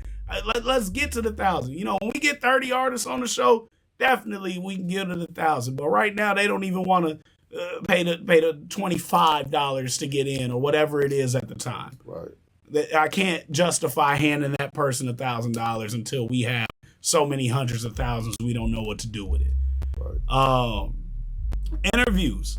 If you go to my consultation page, I'm charging $100, $120, $150 for an interview. We're giving you the full audio, the full video. We're spending my hours that I pay for in the studio to do an interview to get you exposure so you can clip out, so you can have content for your social media, for you to gain more fans, for people to know that you're actually serious about what you do. If you don't have the content behind what you do, who's going to take you serious? This might be why you don't have people investing in you. We're fixing that, literally. Yep. And that cost us. I'm able to pay the studio because Maddie pays me. Like, he pays me for management. So it's a community. If he's invested in me, I'm invested in y'all. We're investing in the show, and we're spending hours. Those shows probably take 6 to 8 hours, probably more. We shoot videos. We post content. We do paid ads. That, you know, there's 25 right there in just ads. There's a flyer design. I charge normally $40 for a flyer. Well, that gets designed. We do all that, and you want to complain about investing or selling the 5 tickets. Buy the 5 tickets yourself. Right. Give them away. Build your fan base. Your mama don't believe in you yet? Buy her a ticket and tell her to come to the show and see what I'm doing, mama. While I'm wasting your light bill that you still probably don't understand. Like, I'm sorry, I'm getting mad now. Like, bro, listen, this shit costs. It gets frustrating, man. Like, me and my wife has had a conversation several times, and I'll be like, babe, you know, I'm trying to help, you know, and she like, you know, just be patient, you know, but I'm like, okay, but I'm trying to help, and I don't understand why people don't want to help. You know what I'm saying? Like, they ain't never seen it, and that's the only time I'll defend them. What we're doing is so new to them and so duh to us, bro. Like, again, we just gonna keep getting deeper and deeper. I ain't never sold drugs in my life. I feel like black people are naturally hustlers. Right. This is not a hustle to get over on somebody, but this is my hustle. This fuels my grind. I get paid and I make my living off of music. I flip fucking CDs or MP3s or sync songs or artists or the studio time that I have. I flip that. I flip my knowledge, my experience. Like I level up and I re up with this studio. I buy a block of hours and I help my artists with those hours, and they get crazy deals because of it. I'm able to give away, free mixes or free studio time. But shit that helped me. I know that. But yeah, but I'm also, we're putting in the time and the work too, bro. Yeah. 2 hours recording you is not only, honestly, 2 hours I could have been with my daughters, bro. Yeah. But I'm spending time with a grown ass person trying to fuel their dream. Yep. Because I believe in them. I believe that we can make the impact that'll take them to the next level. And we are doing that. We're seeing the proof every time. I think the problem be, like you said, they're not used to seeing it. And then you run across people in this business that cut your head off, man. And, Oh, yeah. We should probably talk about the scammers. That's up. Yeah. There are people that promise everything we promise and don't deliver. You know what I'm saying? But you could talk to the artists. We put the artists on the flyers that won. We just gave a shout out to the artist that won this past one and was in this past one. And we do real life. It's real life. Like, we're not out there trying to hurt nobody's feelings or try to be something special. Yeah. Like, this is real life. Like, Jen's son, Q Baby. Shout out to Q Baby, man. He came on there and we had a real conversation. You know what I'm saying? With the whole crowd. Mm-hmm. Boy, it went beyond the music. That was my favorite part. Yeah. Oh, you did time? I did time. Stop doing that stupid ass exactly. shit. Stop hurting her. Stop taking away from her. Like, bro, you went in and it was so real and beyond the music. And then the homie, he even got mad at us. Whoa, I just want to correct this. Y'all call me hype man. I ain't no hype man. I did wait on him 5 years to get out so we could do that. Like, right, and nigga, stop disrespecting him. Right. But that's what's important. You know what I'm saying? Like, nobody ever looked at me and told me, Maddie, you hard, bro. Like, you got it. Mm-hmm. Stay out of jail. You know what I'm saying? Nobody looked at me and said that. You know what I'm saying? Nope. My mama thought that rap was he'll grow out of it. You know what I'm saying? Like, he gonna go do something else. You know what I'm saying? But this was really a passion. And Don Tripp got a line that shout out Don Tripp, bro. If Uncle Rick hear this, every time I go there, he turn on that Don Tripp for 24 Don hours. Tripp, bro. I love him, man. He got a line where he say his mom was like, you should go be a bus driver. He was like, Mom, what the hell? You've never seen a 19-year-old bus driver. But he was like, she don't understand the vision, and he get it. And he was like, they call it chasing your dreams because dreams aren't realistic. Damn. You know what I'm saying? Damn. I'm done with it. I'm done with calling it a dream. Because everything been a goal, and I knocked that bitch out the park. Knocked it out. But when I was told it was a dream, I literally have stopped dreaming so many times. Yeah. How many times you quit music, Maddie? Because I know my number is stupid. Bro, I got out the joint and was like, the hell with music, and really wasn't doing no music, bro. And Meech pulled tight on me and was like, I got this song, the real one. And I was like, bro, I ain't doing no fucking music, man. I'm over 40, bro. I ain't trying to create no buzz at 40 years old. Me just like, man, you got me fucked up. I waited for you to do this song. Just like homie waited on his homie on Q Baby. Yeah. Meech was waiting on you. He was waiting on you. He was like, man, I waited on you. You gonna do this song with me, man. And the beauty of pay for play right there, play for pay. And this is not why we did this fucking episode. Like, this just came up. Yeah. But the biggest beauty to me right now, and I just realized, and you don't even, you might not know, I might have told you. Jen told me her son was done with music because that shit never put money in his pocket. Yep. Guess what Play for Pay did? Put $100 in his pocket. The first time he's ever been paid to do his music, to do his art, to speak his truth was through Madi Bloc Music, T1 Entertainment DJing. We put money in his pocket to fuel what they call his dream, which really should have just been his goal. Listen, man, show up, man. If you got doubts, just come to the next one. You know what I'm saying? Buy a ticket from somebody that you It's support an artist, man. But just pull up so you can see what it is. I promise you, I'm not taking nothing from you, man. You get more from me than I'm gonna get from you. I just want you to have a good time. Show your talent. That's the biggest thing is show your talent, man. Yeah. And if it's something you need to work on, you got real artists that really care, man. Classic was a judge at the first one. We had Tevin as a judge. I think the dopest judge was Bree, who ain't musically involved. Bree, that's who we want to hear. Exactly. We want to know what would you buy. And gave the best. No disrespect, but a fine black woman like you, what song of mine got you wet? That's what I want to know. Exactly. And it was her advice that was the best advice of the night. I mean, you had Tevin, Roddy came up there and gave us ones and twos, but we need consumers. We need people that ain't in the same industry that think they the best. Right. She just wants to listen to good motherfucking music. And I want y'all to realize this, man. I don't got no dog in the fight. I said this earlier in this podcast, man. I don't know none of y'all. Maddie would be so quick to tell me everybody lost. I promise you. If y'all ain't captured that from this interview, he will gladly. Ain't nobody win, Tone. I don't know what to tell you. I'm gonna start the car. Yeah, yeah. Look, he finished it. Hey, I'm gonna head out. What you want me to do? I don't know y'all. You don't owe y'all. I don't know y'all. I don't. Oh y'all. I don't dislike y'all. I don't like you. I don't dislike you. Like there's no emotions in there, and it ain't no my boy gonna win. Cause who is my boy? I purposely made it so that nobody I fuck with can perform. Mm-hmm. Nobody that I rock with on a day-to-day basis. All of them work for me. You ain't got nan song with nobody that's been a part of these Play for Not a single song. Not a single song.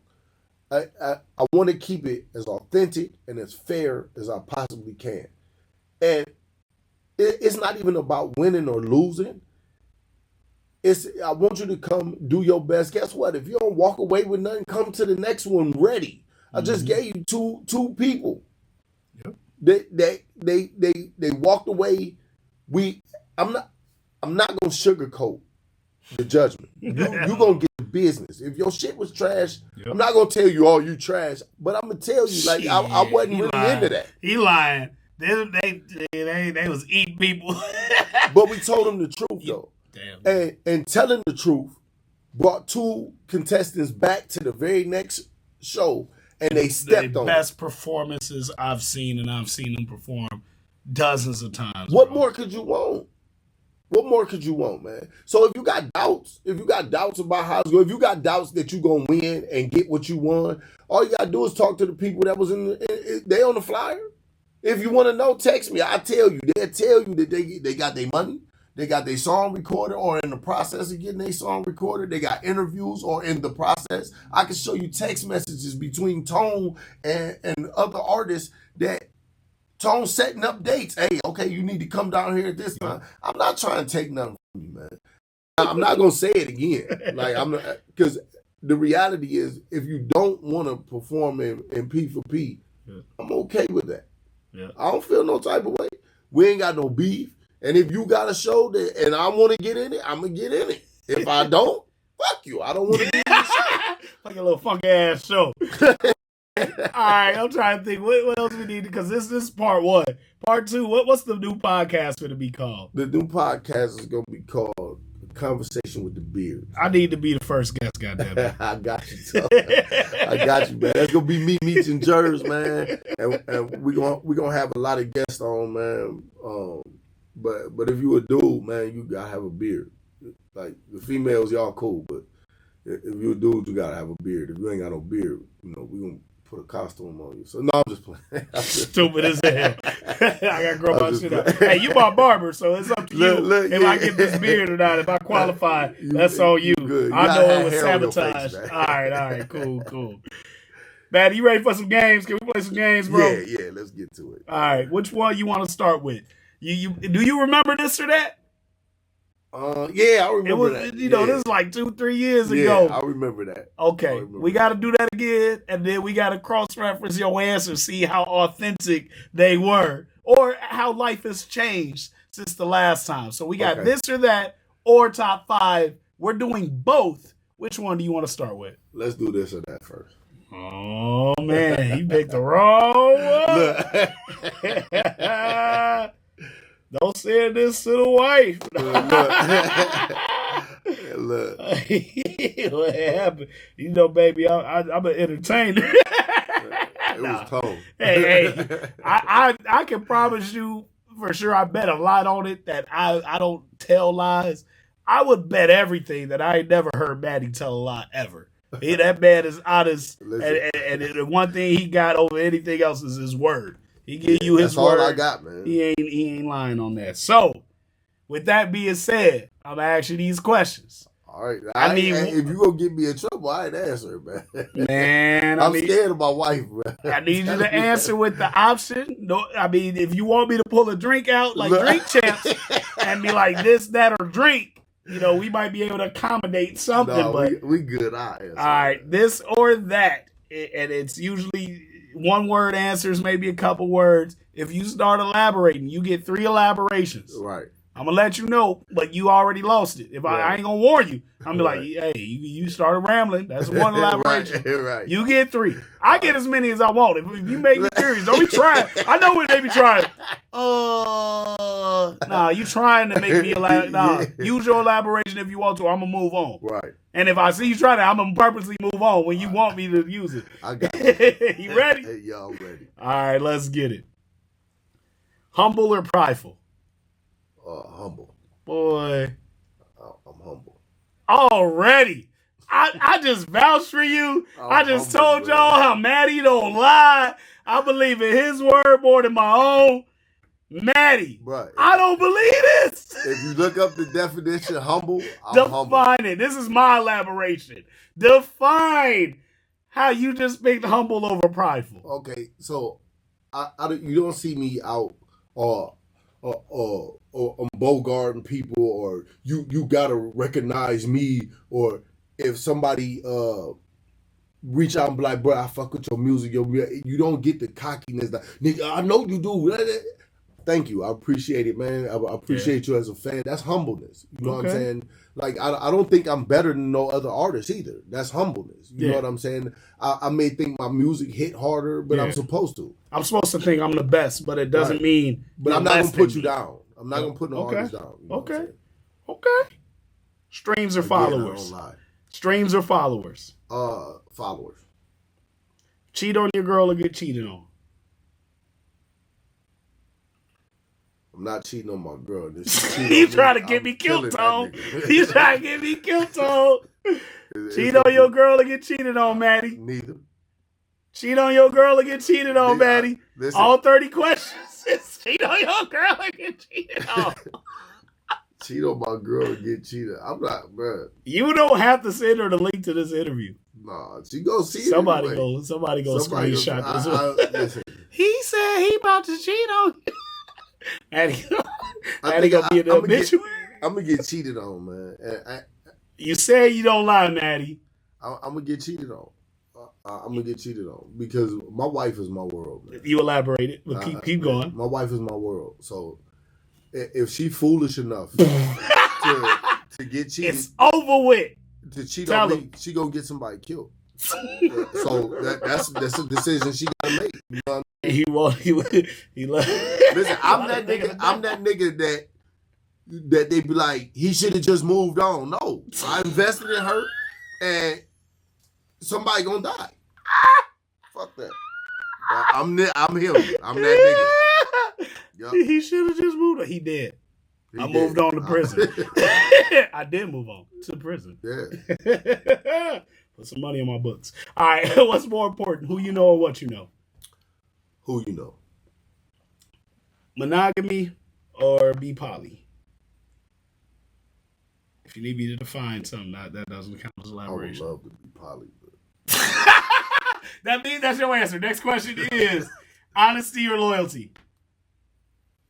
Damn. Bro. Yep. Ain't that the Pick same one. thing? Not at all. I can be loyal as fuck, but I lied to you to protect your feelings. Then you're not loyal. That's still, I protected your life. No. But I didn't tell you the truth. I didn't tell you I knew she was cheating because you would have killed him and went to prison. I was loyal. No, that's not loyal. I protected you. No, that's not loyal. Loyalty. I'm always take loyalty. I gotta tell you, you ugly every day. Not every day. I know I'm not ugly. Now we're gonna do the prideful thing because I know for a fact I ain't ugly. All right. If Addie says loyalty, we go on loyalty. Would you rather have more friends or business partners? Business partners. Would you rather have a tough relationship or have it easy being single? A tough relationship. This is not on the list, but do you think that's because of trauma, or you really think that just the best things in life come when it's tough? If I'm in a tough relationship, we both fighting. I'm not by myself. You know what I'm saying? Like, oh, okay. I thought you was boxing. No. Every relationship ain't gravy, you know. But she willing to fight, you know. Right? She willing to fight, and I'm fighting. So that's what I'm supposed to be with. Okay, I respect that. Jordan or LeBron? Brown, from Akron. We won't go there today. Yeah, all right. You don't want to do that. All right, that's a whole nother podcast. We'll say that for the beards. In a new relationship, or even your relationship, whatever you want to consider it, the question is, would you rather be with somebody with a low body count or experience?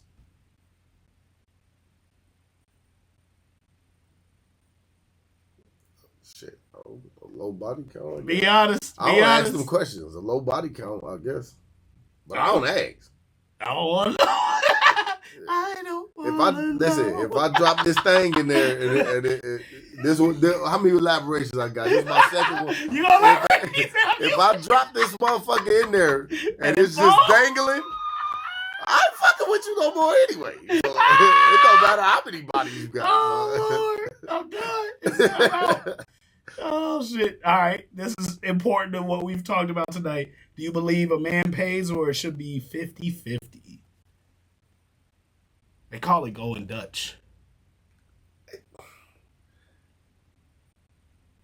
Are we together or are we dating? I'm going to use one of my elaborations because I am that interested in this question. I would say y'all are on a date. So from on a date, or even if you want to go as far as marriage. I'm letting you elaborate, but do you believe the man always pays or we should be going 50-50? I don't think the man always pays.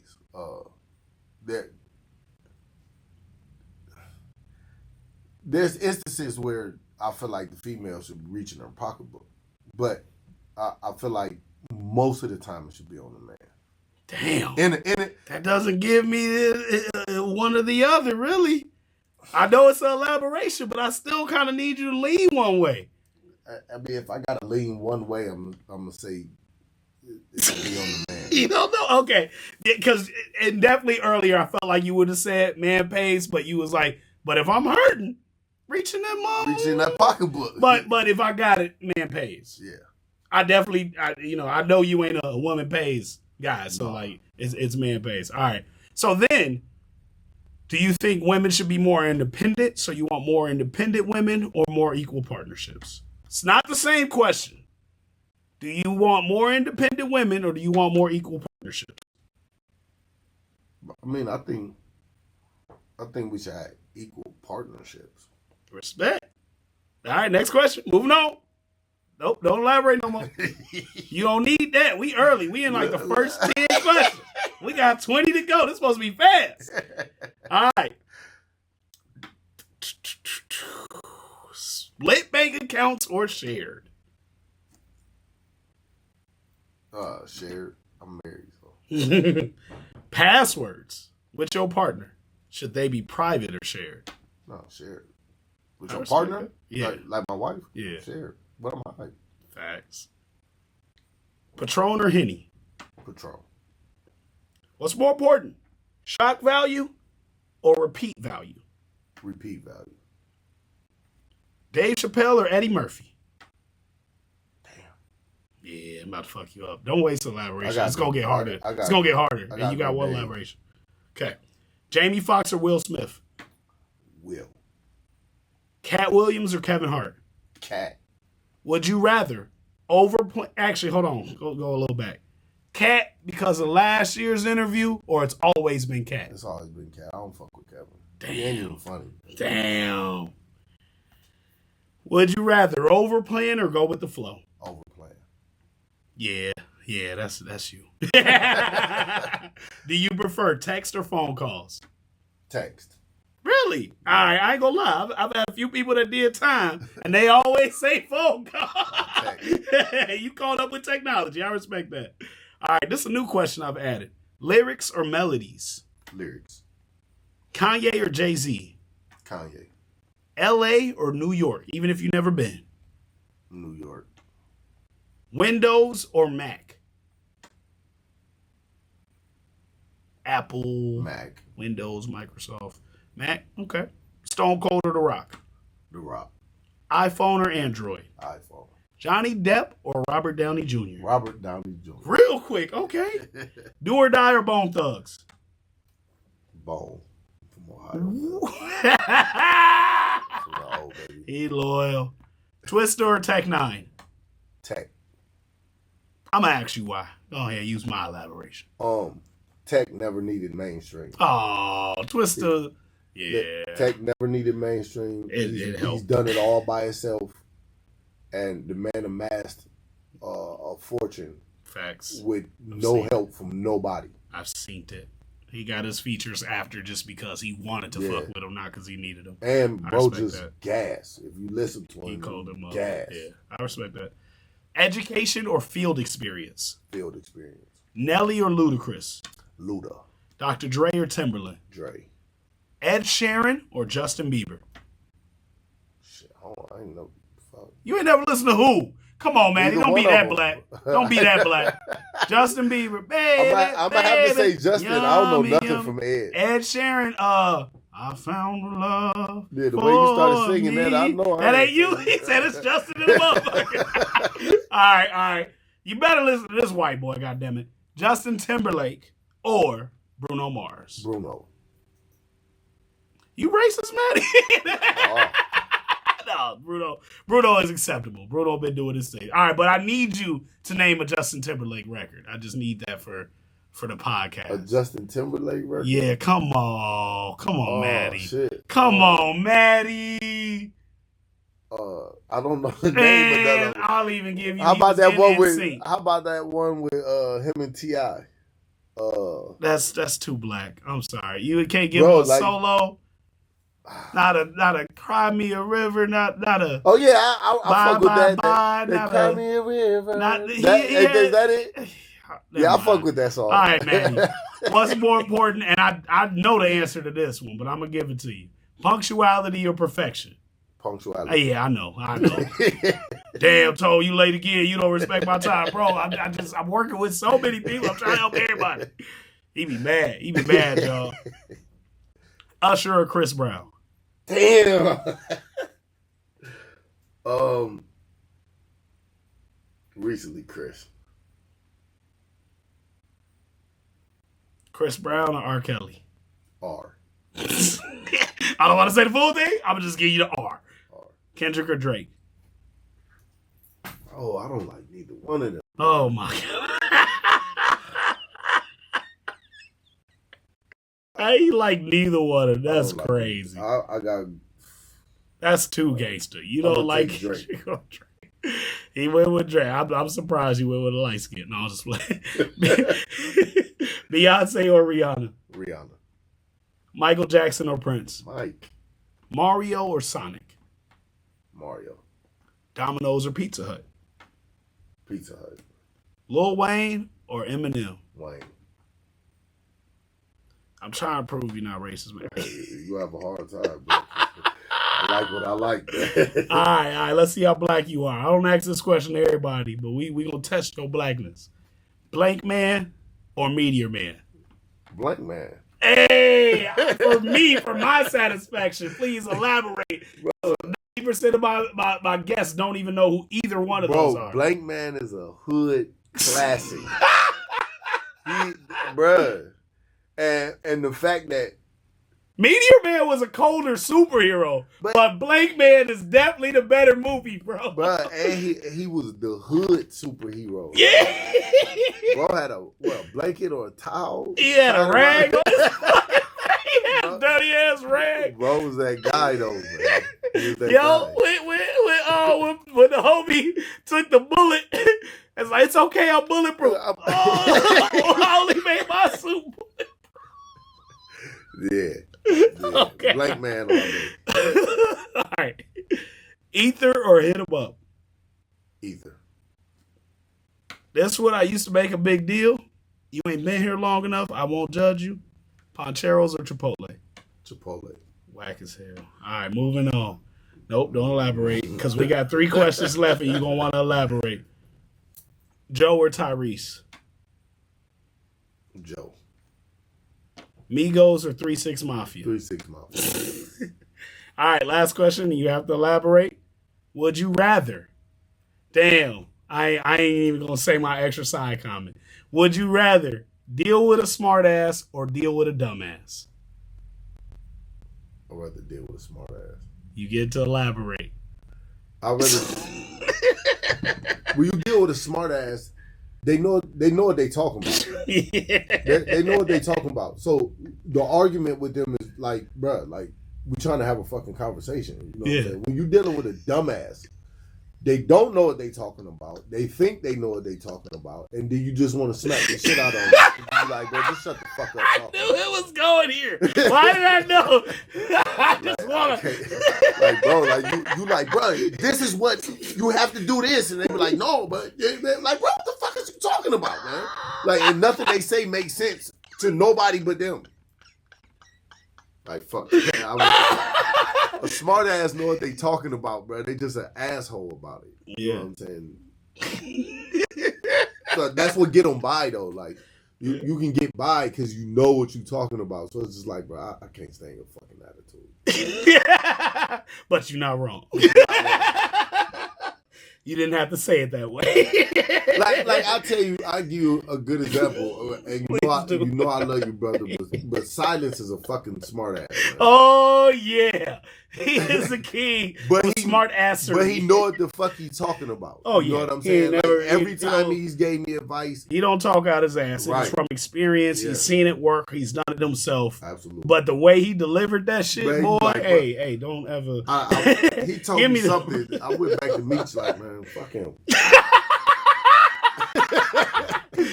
That was his goal. I promise you. He said it that way to get that reaction. But he was right, though. Like, he wasn't wrong. When I went and did what he said do, it worked. Shit worked. I said, fuck him again. Yep. Fuck him. Fuck that motherfucker. Right ass motherfucker. Can't stand. We got one more game, Maddie. Yep. I'm going to have fun with you on this one. Yeah, I can elaborate on these. Yeah, right? You have your way. We're going to go back and forth. My 7 o'clock clearly canceled. That was 2 hours ago.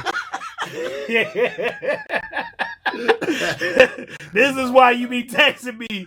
You don't respect my time. So I do. This is a good I'm supposed to, hey, before we get to the games, we're going to come back. I'm going to end this. I got an appointment. I can't stop here. Yeah, my wife probably at home like this motherfucker said we're going to take 5:30. Yeah, boy, it's 9:02. All right. Let's get through this game. But, I mean, we already in trouble. So let's have some fun with it. We going to do the top 5 gangster rappers. We start with number 5. Actually, we start with some honorable mentions, and then we go into our number 5, respectfully. I'll kick it off. I'm more interested in what your 5 is, so I'm going to start with some honorable mentions. My honorable mentions are a couple YNs. For those who don't know what YNs are, those are young niggas. To me, Lil Durk, a young nigga. He's getting up there for one of the top 5 best gangster rappers. He's going to do some time. I hope he gets some more music or has some in store. Chief Keef. I don't know. I don't feel like he released enough music. If he released more, he would have definitely been in my top 5. I think he did a bid, didn't he? Yeah, I think so. That's probably why he gas, though. Yeah. Finito, I don't like, bro. I don't like having me on the chokehold, bro. So much shit I don't like. That shit was one of the hardest. And, he's from Chicago. YG. I don't know if YG should be considered a young nigga, but I feel like he's newer to the rap game. Compared, he probably about my age at least, but compared to my list, we gonna give him an honorable mention. How about that? Right. Some people that, and I Googled it after I made my list. Some people that was mentioned for me under top 5 gangster rap, hope they not in your list, but I just didn't feel like DMX, Jay-Z, and T.I. was gangster rap. T.I. to me is trap music. Right. And that feels different than gangster rap. I'm gonna give you your list, but I'm letting you know they not on mine because I just didn't feel like I defined gangster rap with that. You know, otherwise Jeezy probably would have made my list, but that's trap rap. That's he's moving them bricks. Ha ha. You know, so my number 5 is The Game. That nigga spit some gangster shit. Whether he lived it, whether he flip-flop from Crip to Blood, that ain't none of my business. But he made some gangsta-ass music, told you what he was going to do. He definitely put the gang on him. I got to go with The Game. Who you got at number 5? He had a butterfly in the ice cream cone. He was on the TV show Change Your Heart. I did hear he's worked. I don't know what the opposite of a gentleman's club is. What's a gentlewoman's club? We don't even know because it's not. Like a book club or something? No, he was a dancer. Look at Maddie's reaction. No, I heard didn't know from that. the diss records. He was a dancer? I heard what's the opposite of a gentleman's club?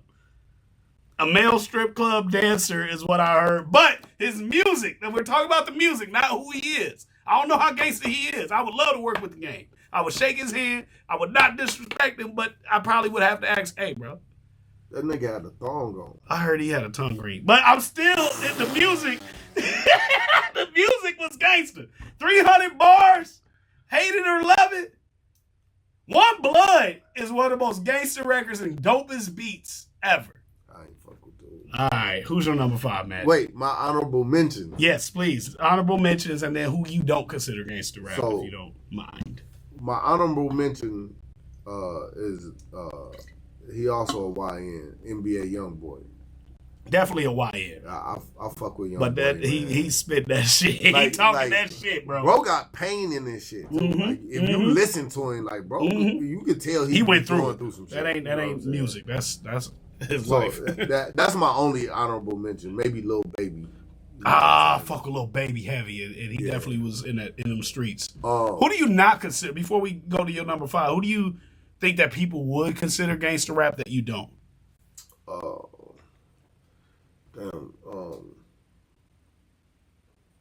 That's off the top. I ain't give this man no time for this one. This is I can't think of his damn name. What He's from Detroit. Sada Baby. Sada Baby. Nobody better call him. He make good ass club music. He make good bangers, but club music. They better not call that man gangster. He talk gangster shit, but I don't hear it. I don't feel it. That ain't all right. I agree. Who your number 5, Maddie? My number 5 is Brother Lynch Hung. Oh, I am familiar. Oh God, what crew was he affiliated with? He was back in them times with Mr. Doctor, and he was from California. Yep. Mac Dre. Yep. And that whole scene. Yep. But Lynch was my hero for a long time. Yeah. I'm not surprised. Yeah. Okay. My number 4, R.I.P. Nipsey Hussle. Yep. That shit he was spitting was so gangster, so fire. And I'm mad at myself because I truly didn't appreciate Nipsey till he was gone. I will admit, most people won't admit, I've always been a Nipsey fan. No, you weren't. You didn't know that man's name till he passed away. Till he died, yeah. Yeah. I knew his name. I ran another podcast, shout out Mike Check Podcast. They talked about Nipsey Hussle every day for 2 years before he died. Listen, I'm going to tell you. When he died, they stopped podcasting, bro. I'm going to tell you a fun fact that I ask people who say they Nipsey fans. What did he record his first song on? Boy, don't nobody know that answer. That's So you could look it up. He built his own computer so that he could record. He built it from scratch. That's crazy. Bro was really a genius. A genius and a G, and all about his streets and his community. He died working at his store in the hood when he was on. Yep. When he was on. When he was on. He have no business being there. This is why they say don't be there, and he still did it because he was that gangster. And put hella jobs in that community. Man, put them on. Who your number 4? Jeezy. That's my nigga. Jeezy should have been in my list, bro, but he should have. I feel like it's trap.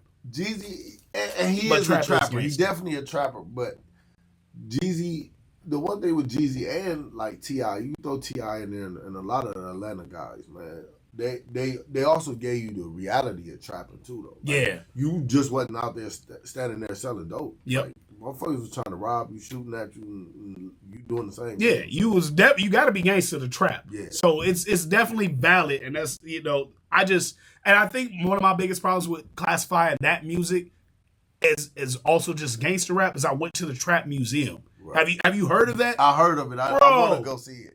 It is its own genre that I didn't even know. There was over 1,000 mixtapes on a wall that they posted from DJ Drama, T.I.'s, Jeezy's, to all the Atlanta trap rappers. And there's a whole mural and a statue, and some of their gold plaques are in there. But they consider themselves, they invented trap music. Right. So I respect it as its own genre now. Definitely not a white people. Everybody gonna look at it as gangster rap or just rap, but they really had their own culture and it's their own genre of music. Otherwise, T.I., Jeezy, absolutely. Where we at? Number 3. My number 3 for gangster rap. Another R.I.P. Notorious B.I.G. Yeah, that shit was gangster. Kick in the door. You already know. That's that's gangster rap. That he's one of the fathers of gangster rap, and he's definitely number 3 on my list. I just look at nowadays. I look at that Big and Pac shit like Kendrick and Drake. That's crazy. I mean, if you take a step back. Those who really know Pac, and those who really know Kendrick, like them freedom fighters. Yeah, they protest and they got their fist up. Right. They in the streets trying to make change. Right. Then Drake is a lover boy, and Big was a drug dealer. You know what I'm saying? So, I talked about it's crazy. I talked about the NWA movie today, and they didn't acknowledge the All Eyes on Me movie. But one of my favorite scenes on that, and then I had to look it up, like, there's no way this is real, is when Tupac saw a black man getting beat by a white man, hops out the car and shoots. And busts the cop. You find out it's an undercover cop, but there's nothing more gangster than that to me. But, as you said, that's a freedom fighter. Yeah. Tupac did go to art school. Rap was therapy. It was a release. He created the character, Tupac. Right. But I think that character embodied everything that gangster rap is today. We'll get to that later. But Pac was caught up in his image. Yeah. The same thing I said earlier. Like, you looked on video, it was like, damn, Bishop hard. That's me. He thought he was Bishop. Yeah. Just like Drake think he Drake. And it's like, nigga, we know that ain't. Nigga, we saw you acting at 15. Right. You were fine, my boy. You were not busting these niggas' head. Even Wayne, one of my favorite rappers, does dope ass gangster rap, but we know you ain't caught all these bodies. I think he shot himself, didn't he? He popped his yeah. So like all that, I'll ride and do this and that. Yeah. Nah, no, you a celebrity. No, you won't. My number 3 is Mac from No Limit. Hey, get the fuck out of here! Listen, Mac was so underrated. Like people was asleep to Mac, and it was unfortunate. Silk the Shocker is more famous than Mac, and he. Stupid garbage. Man, I don't care. Damn, he not gonna do a song on me. Good. But Mac didn't get to take off. You know what I'm saying? Yeah. And but bro had them bars that murder, killing the shit that I spit for lunatics who feeling like bro had to go, man. Yep. He had to go. After this last combo, I really feel like Wayne should have been in my list. I'll let you know right now he's not.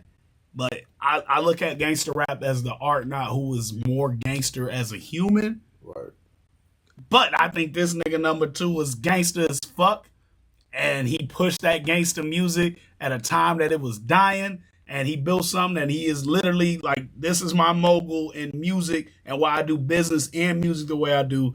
My number 2 is 50 fucking Cent. 50 shit is so gangster. That nigga, R.I.P. to Irv Gotti, but he's smoking on that Gotti pack. Yeah. And he made that post immediately. Yep. When Irv Gotti was alive, he said, my father in the hospital sent prayers. That nigga posted Ivan Drago and said, if he dies, he dies. Nigga, you're doing too I ain't much. see that. You're doing too much. 50 asshole, they say man. 50 got shot 9. Like, there's like, getting shot 9 times ridiculous, but after watching 50 Cent, I think I understand why he was shot 9 times. Die. And he's so petty. He lived after getting shot. That's how petty. The petty burned inside of him to make him more successful. After you shot him in the face, you told this nigga, die. Shoot 9 times, and he got back up. I hate. And then 50 said 50 was like, Homo shot me and blah blah blah. He got shot down. Now it's clear that I'm here for a real reason. He got shot like I got shot. He got shot like I got shot, but he ain't fucking breathing. Like, bro, that's some petty ass shit to say. 50 is gangster, lived it.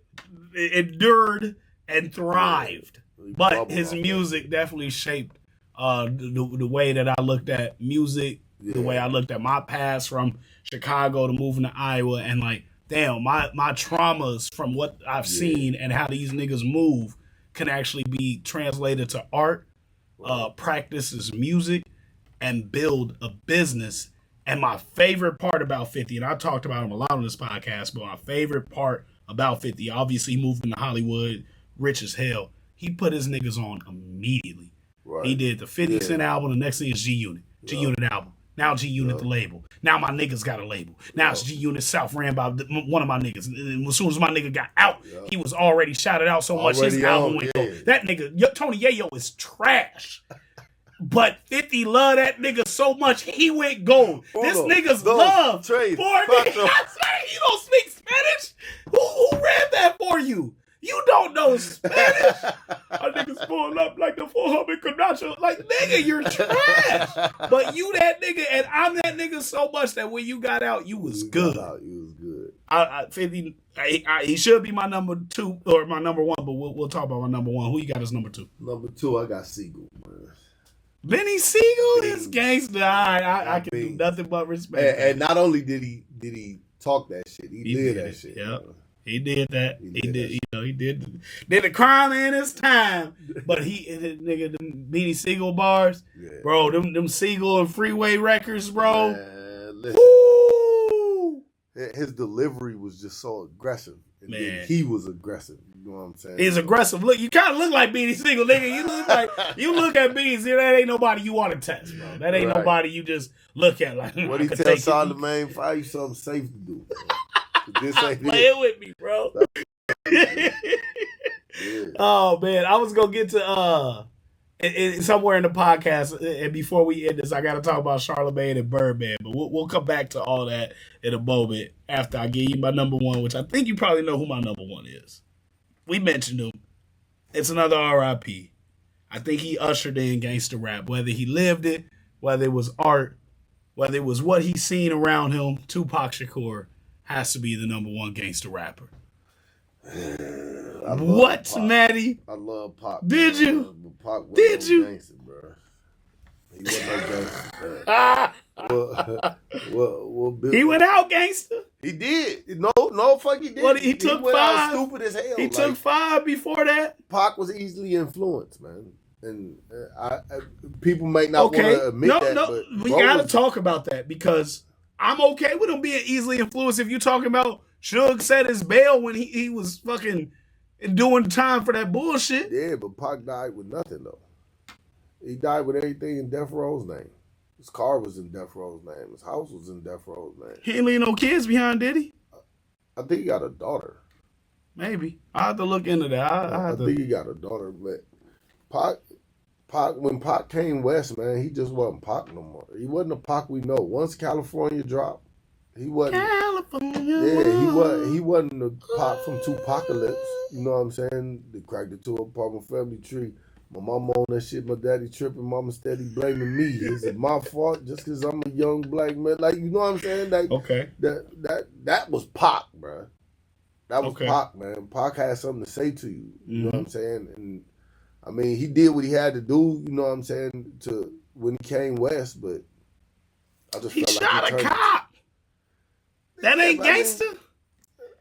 Like, is gangster I gotta pick a set, or is gangster riding for what I believe in. Being a gangster is a lifestyle. Like you don't turn that on and off. You know what I'm saying? My 2-year-old grandson pull a trigger. You know that shit ain't shit. You know what I'm saying? Like, damn. Like being a gangster is living a lifestyle, and being a gangster ain't always doing something to somebody. Mm-hmm. You know what I'm saying? Like a motherfucker that got power, like he got that power to have something done to you. That's a gangster. You know what I'm saying? You know, Napoleon Machiavelli said that if you want to know what a gangster is, look at the guy who would kill his mother over a penny. That's a gangster, man. You know what I'm saying?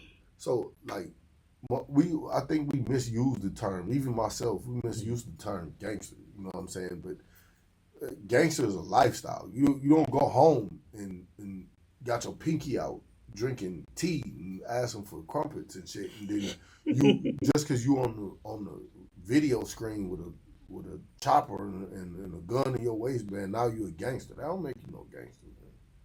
Getting shot don't make you no gangster either. I mean, your stupid ass was in the wrong place. Oh shit! Who you got as number one, Maddie? My number one, man, is Madi. Hey, this is gangster. The definition of gangster himself. Listen, I know what I've been through. You know what I'm saying? I know what I've done. I know what I've been through. I know what I went and did time for. Mm-hmm. You know what I'm saying? Like, I know that I ain't never told on a motherfucker. I know that I ain't never did nobody wrong that didn't need it. You know what I'm saying? You fuck with me, I'm gonna fuck you around. You know what I'm saying? And I mean what I say. When I tell you I'm gonna do, if I tell you I'm gonna do something to you, I'm gonna do something to you. That's why I have 4 numbers. You know what I'm saying? Like I'm not sweet, not pushing over. I'm not a pushover. Yeah. I'm not afraid of nobody. You know what I'm saying? Don't misconstrue this like I'm untouchable or I can't be defeated. I don't think that either. It's somebody for everybody, but I'm not afraid of you. You know what I'm saying? Facts. Like whatever you feel like you gonna do to me, you have to do it because I'm gonna do what I feel like I'm gonna do to you. So I really live that life. And I got paperwork to prove it. So. That was so cold that I had some more stuff to talk about. We gonna save it for the podcast with the beards. I'm gonna end this on this note right here that I'm gonna ask for your socials. But Maddie, from day one, I knew you was one of the most gangster motherfuckers I ever met. Now that I've got to know you, I believe and I double and triple down that you one of the most gangster motherfuckers I met. However, but I'm humble though. However, our definition of gangster, like I said, I find Tupac gangster for him standing up for what he believed in, the way he portrayed his art and rap. I find you gangster because of the way you take care of the people that you around, for the way that you protect your family, for the way that you raise up other, not just black men, just other men, other individuals. You are the king of your circle, your tribe. You are the person that everyone can look to and depend on and know. Even if you wrong, I'd rather go with Maddie's wrong answer than go out on my own and know that it's the right answer. We believe in Maddie. That's fucking gangster. There is nothing more gangster than that. I'd rather be wrong and follow Maddie than do the right thing that I know is right my way. But you know Maddie gonna stand on it with you too, though. Yeah, we drowning, but nigga, that shit look cold. Get on my back. You gonna drown last. I don't know how long I'm gonna swim, but somebody gonna come help me. Oh, that's crazy, bro. No, I respect. I love you. You my brother, man.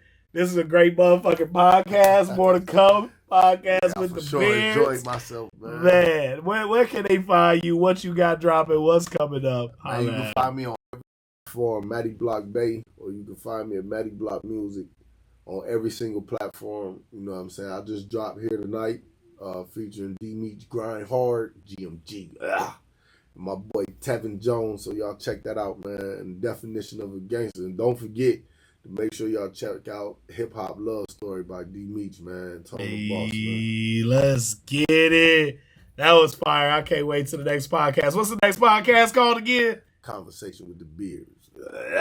Let's get it. Yo.